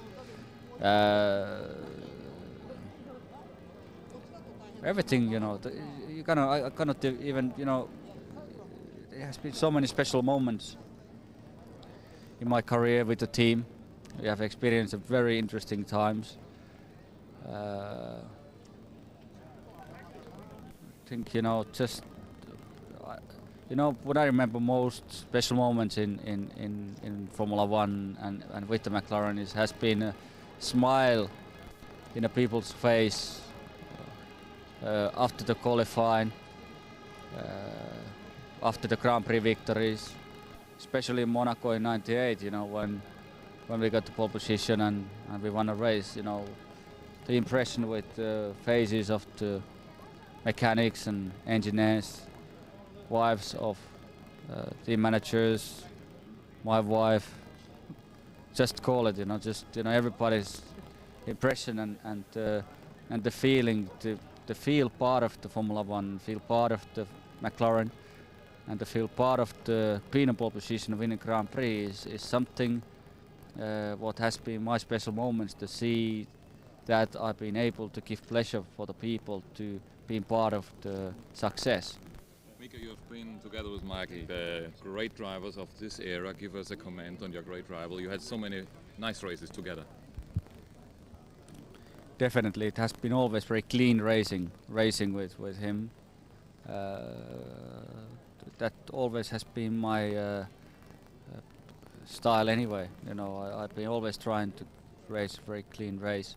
Michael has been exactly the same. Michael is also a driver, definitely. If somebody plays bad games with him, he will answer for that. It's very good. So it's been great. So Mika, it was a sad race. What was going through your head on that slowdown lap?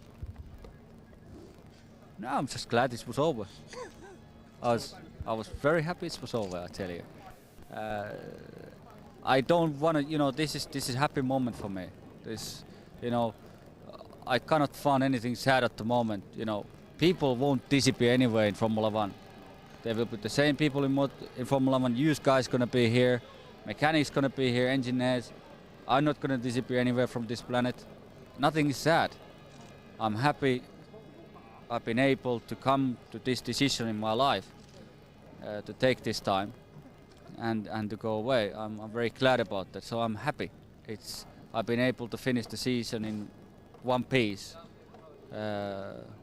physically and mentally, and to go back home with my family. That sounds like an official retirement. It's you know, at the moment you can imagine, you know, I going away because I need time off, and after 5-6 months you never know what I'm gonna feel. But wait, the time will show everything.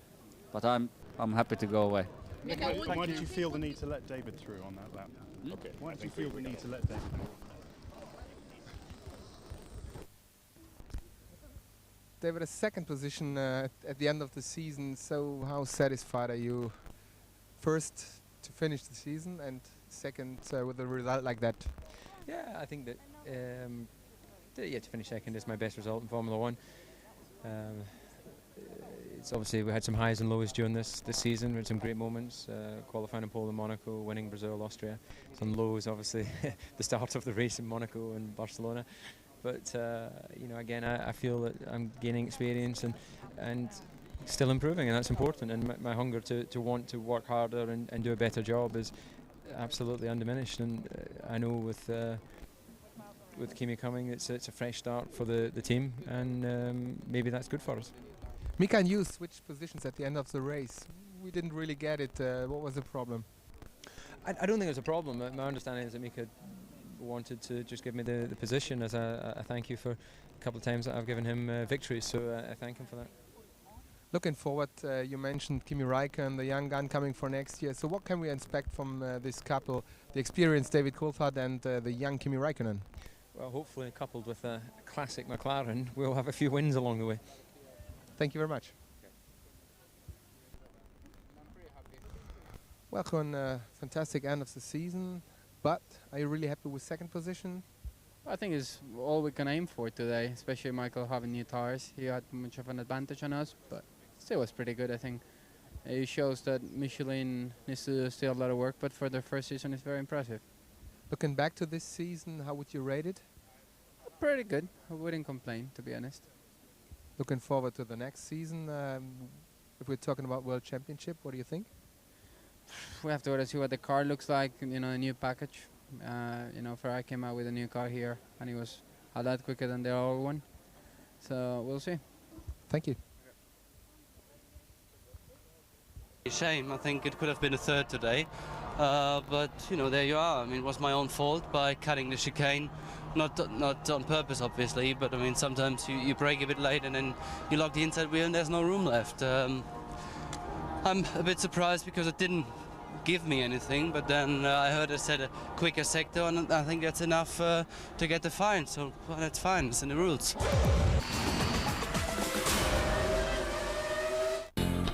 Mit T-Mobile gibt's einfach mehr online für unterwegs. So sind Sie immer rechtzeitig informiert. Zum Beispiel über das Wetter oder das Neueste vom Sport oder andere wichtige News des Tages. Jetzt ausprobieren. Alter Schwede. Für alle TD1-Kunden gibt's im Oktober 100 Wattminuten gratis. Durchstarten mit TikTok, der offizielle frische Lieferant der Scuderia Ferrari.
to the left.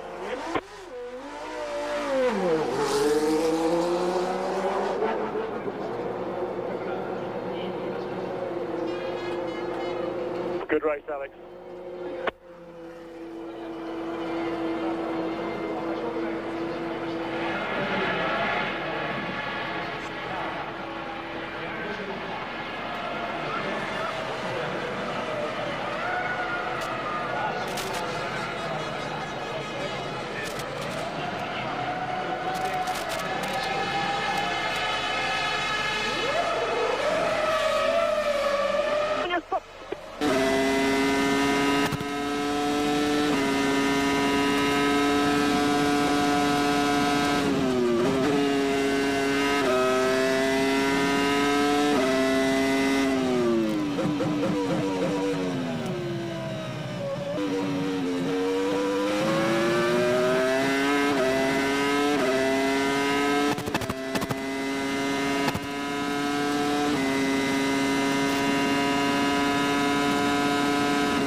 Okay, I don't know what... Yeah, we got 1 lap for Pedro. Pedro's coming in, guys. Get this car out of the way. Pedro's coming in. We've stretched it 2 laps to Pedro now. 2 laps to Pedro. 3 minutes. 3 minutes. 3 minutes, Mark.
I think it was both on Minardi. No? Because they passed L1 on Minardi.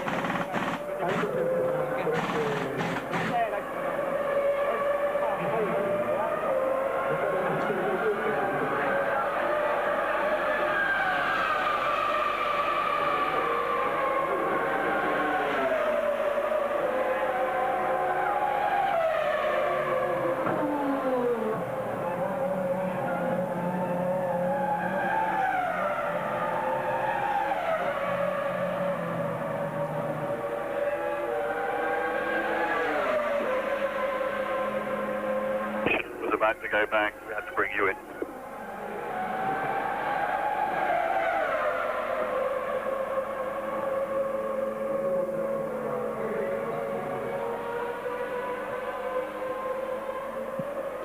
Thomas, then a very eventful race for you. What eventually took you out of it?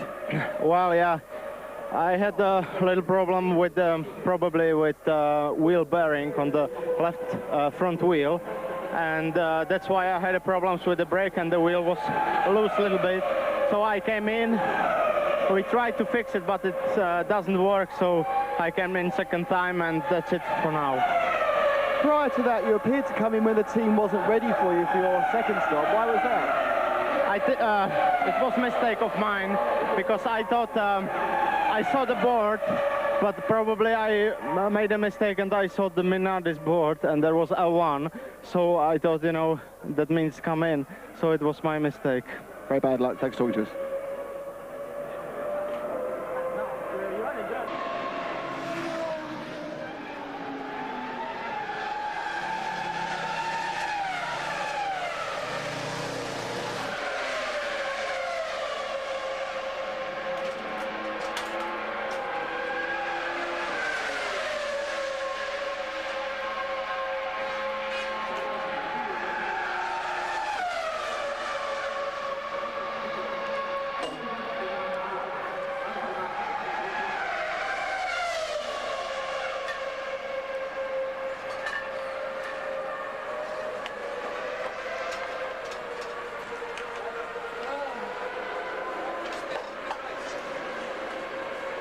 Okay,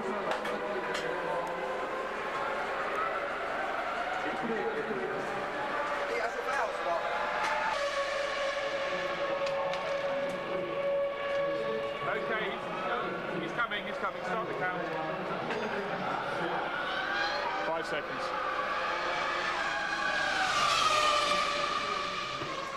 Pedro de la Rosa, you parked your car before the end of the race. What was the problem?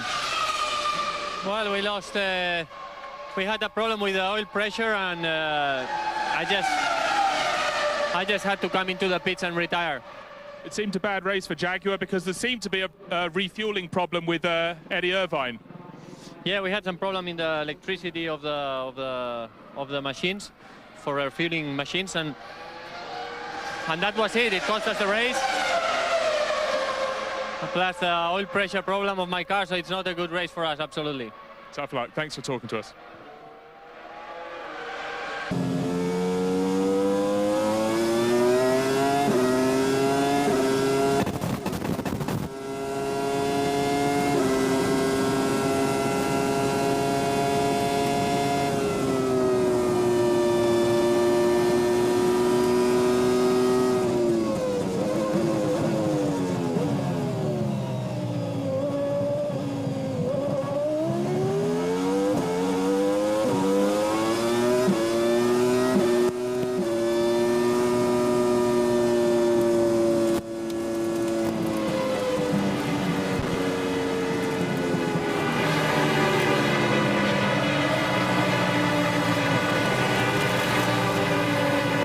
Michael.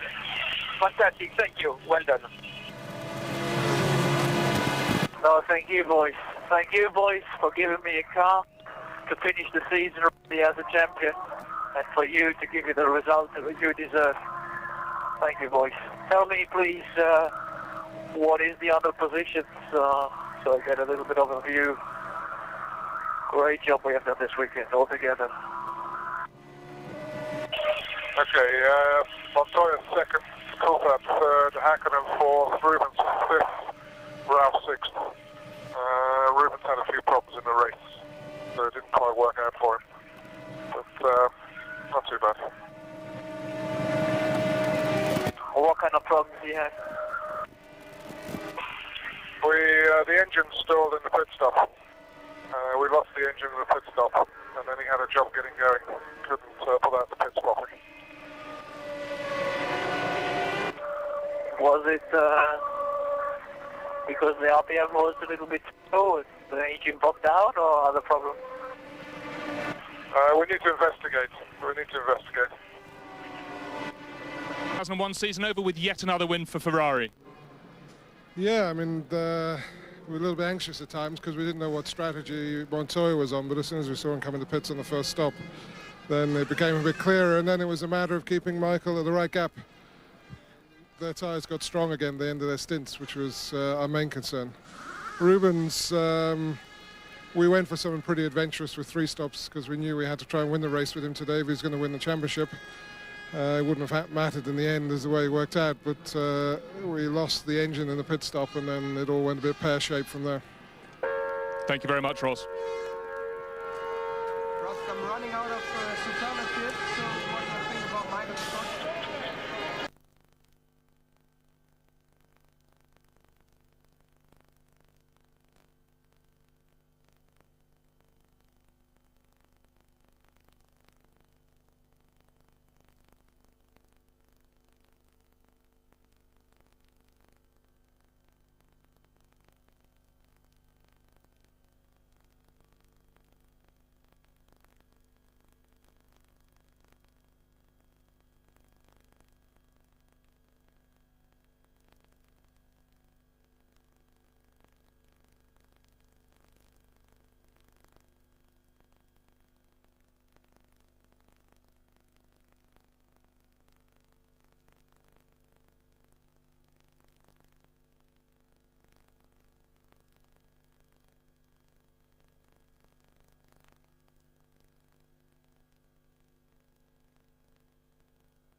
Another victory in Japan. Michael Schumacher starting and finishing the season on top of the podium and shattering all sorts of records along the way. The man remains different class.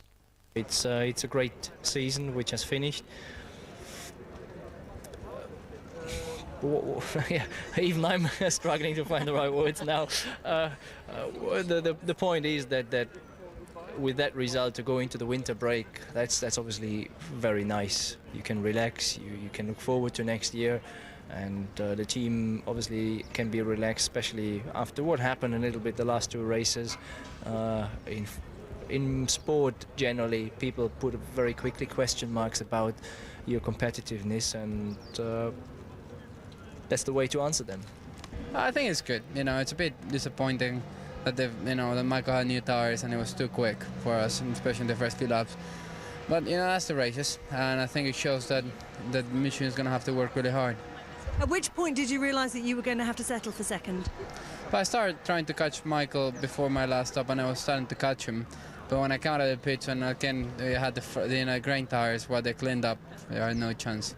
But on the whole, it's been a pretty monster season for you, your rookie year. I can't complain. You know, I've been competitive. I'm very close to winning quite a few races. I've been quite unlucky, but you know, another podium to finish the season is pretty good. You ended up on the podium, but was that slightly unexpected? Yeah, it was, and not really deserved in terms of I didn't overtake anyone. Mika moved over and let me through. Obviously feels that goes to cancel out, you know, me moving over and giving him a victory, but there's a bit of a points difference. But nonetheless, it was a nice gesture, so I gladly accept it. And now we just you know, we need to do our work. A lot of work obviously to do to try and reduce the gap that we've seen grow during the course of the season. No, it wasn't to be today. We try very hard to be. If I had gone past the Williams on my first two tires, I think I had the speed. Eventually, you know, I just had so many problems during the race. I went past Montoya, and he went past me again, because it was no way we could have gone through that corner in two. And then I had serious problems. I mean, I had a pit stop problem, which the car died when I push when I call for first gear, and later on with Ralph just not being honest enough and just cutting the thing. I lost a lot of time with him. Let me just confirm the Suzuka result for you. 10 out of 10 for Michael Schumacher. Juan Pablo Montoya, the Colombian, in second place. Coulthard third. Hakkinen fourth. Barrichello fifth. And Ralf Schumacher, on a very strange day for him, scoring just 1 point. The final standings, well, Michael Schumacher effectively lapping everyone to take his fourth title. Coulthard runner-up. That's his best season yet. Then Barrichello. Ralf Schumacher won 3 races. Hakkinen's off to recharge his batteries. Montoya, Monza winner. He has made a huge impression. In the constructors, Ferrari miles clear. McLaren past 3 figures. Good season for Williams as well. Sauber, what a revelation they have been, clinching that 4th place. And BAR getting 5th on the back of Villeneuve's podiums in Spain and in Germany. Right, let's have a word with Tony Jardine. Tony, we wondered about Michael Schumacher at the start of the Japanese Grand Prix. He's had problems there in the past, but no worries for him there. Very difficult downhill start, Jim. It's notorious into turn 1 there. You can remember 1990, Ayrton Senna taking out Alain Prost, but great start from Michael Schumacher here. So look at Fisichella trying to go through on the inside, but when you look again from another angle, you see just Schumacher straight across. That's one of his classic textbook moves, right across the bows of the opposition, making sure that they're blocked. Quite legitimate for him to do that, but a great move, saying, letting everyone know what he's doing, his intentions from the start. There was a very nasty accident in the course of the Japanese Grand Prix, and Formula One will be breathing a huge sigh of relief on the back of it. Yeah, it just shows why these cars have to be so strong and why they've got to increase safety measure next year. Almost a T-bone there from a lazy into Raikkonen. Kimi Raikkonen, the Grand Prix rookie who's done so well this year and is going to McLaren. McLaren probably worried there at that point about their investment for next season. But all the wheels going off of this car, and there's Raikkonen losing it. Alesi, unfortunately, losing his record of equaling Ginther's record from 1964 of finishing all the races, just saying to Kimi there, "You okay, son?" "Yeah, fine." There's the 37-year-old bowing out. Well, Tony, not too much sportsmanship between Barrichello and Ralf Schumacher, starting off with a bit of a scrap in the pits. Well, Barrichello had already come into the pits, and then Ralph was coming in for his 10-second stop and go because he'd gone across a chicane, and the steward said he'd gained an advantage from that. Look at him coming out behind Barrichello. Barrichello stopped very slow. At that point there, he went across the crossed-hatched white lines demarking the end of the Armco barrier. Now, I think that's even more dangerous because a driver coming close to them could be unsighted, and he dives out past the end of those lines. What's the matter with Ralf Schumacher at the moment? He should be on top of the world. He's just got married, isn't he? I mean, aren't things going well at home, Tony? You know, this sort of thing. Well, is he upset with Montoya? What is it? Yeah, he's upset by Montoya, but the thing is, he went away and got married quietly on his own. Just he and Cora Brinkman. He didn't tell his brother, didn't tell her parents, their parents. She's demanding a rerun in full white. He's demanding they do it in fireproof white overalls, so there's a right to do at home. But definitely Montoya is getting the upper hand, and he's rattled. Right, perhaps the thought of having another wedding that was on his mind when he was swerving around in front of Rubens. Then who knows? Well, I think the prospect of another penalty, knowing he already knows it's all going wrong, and he dives past Rubens here, cuts across the chicane as well. That's a real naughty and gains an advantage. And I wouldn't be surprised if he'd been taken quietly to one side by the stewards and actually left there. Well, his elder brother, Michael, I mean, no question about him. We can't fault him in any way. We've struggled to fault him all season, really, haven't we? And we just have to salute Michael Schumacher once again as the best in the world. Speed, reliability, just those two failures, one at San Marino with brake problems, another one with the transmission problems in Hockenheim when he had that huge accident. He's had big accidents as well, one at Monza, which he survived in testing. The big one, remember, he rolled in Australia.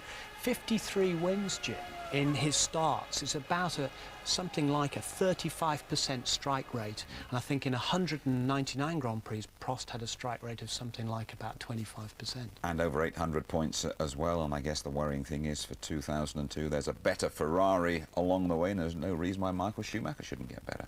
He says this is the Ferrari era, and they went to Fiorano to test a revolutionary new gearbox before they came here. They actually ran a slightly wider updated chassis here in preparation for 2002, so the opposition have a lot to fear. Tony, thanks for your input throughout the season. Enjoyed it. Okay, be sure to watch out for a Murray Walker documentary coming up here on ITV early next month. It's a really good show as well, I can tell you. The unmistakable Murray Walker. That's when we come back, 2nd of March 2002. Live qualifying from Melbourne and the race live, ITV, March the 3rd, 2002. So on behalf of the whole ITV F1 team, many thanks for your company throughout the year. Good night to you all.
If you'd like to know more about Formula One, the website address sponsored by Foster's is www.itv-f1.com.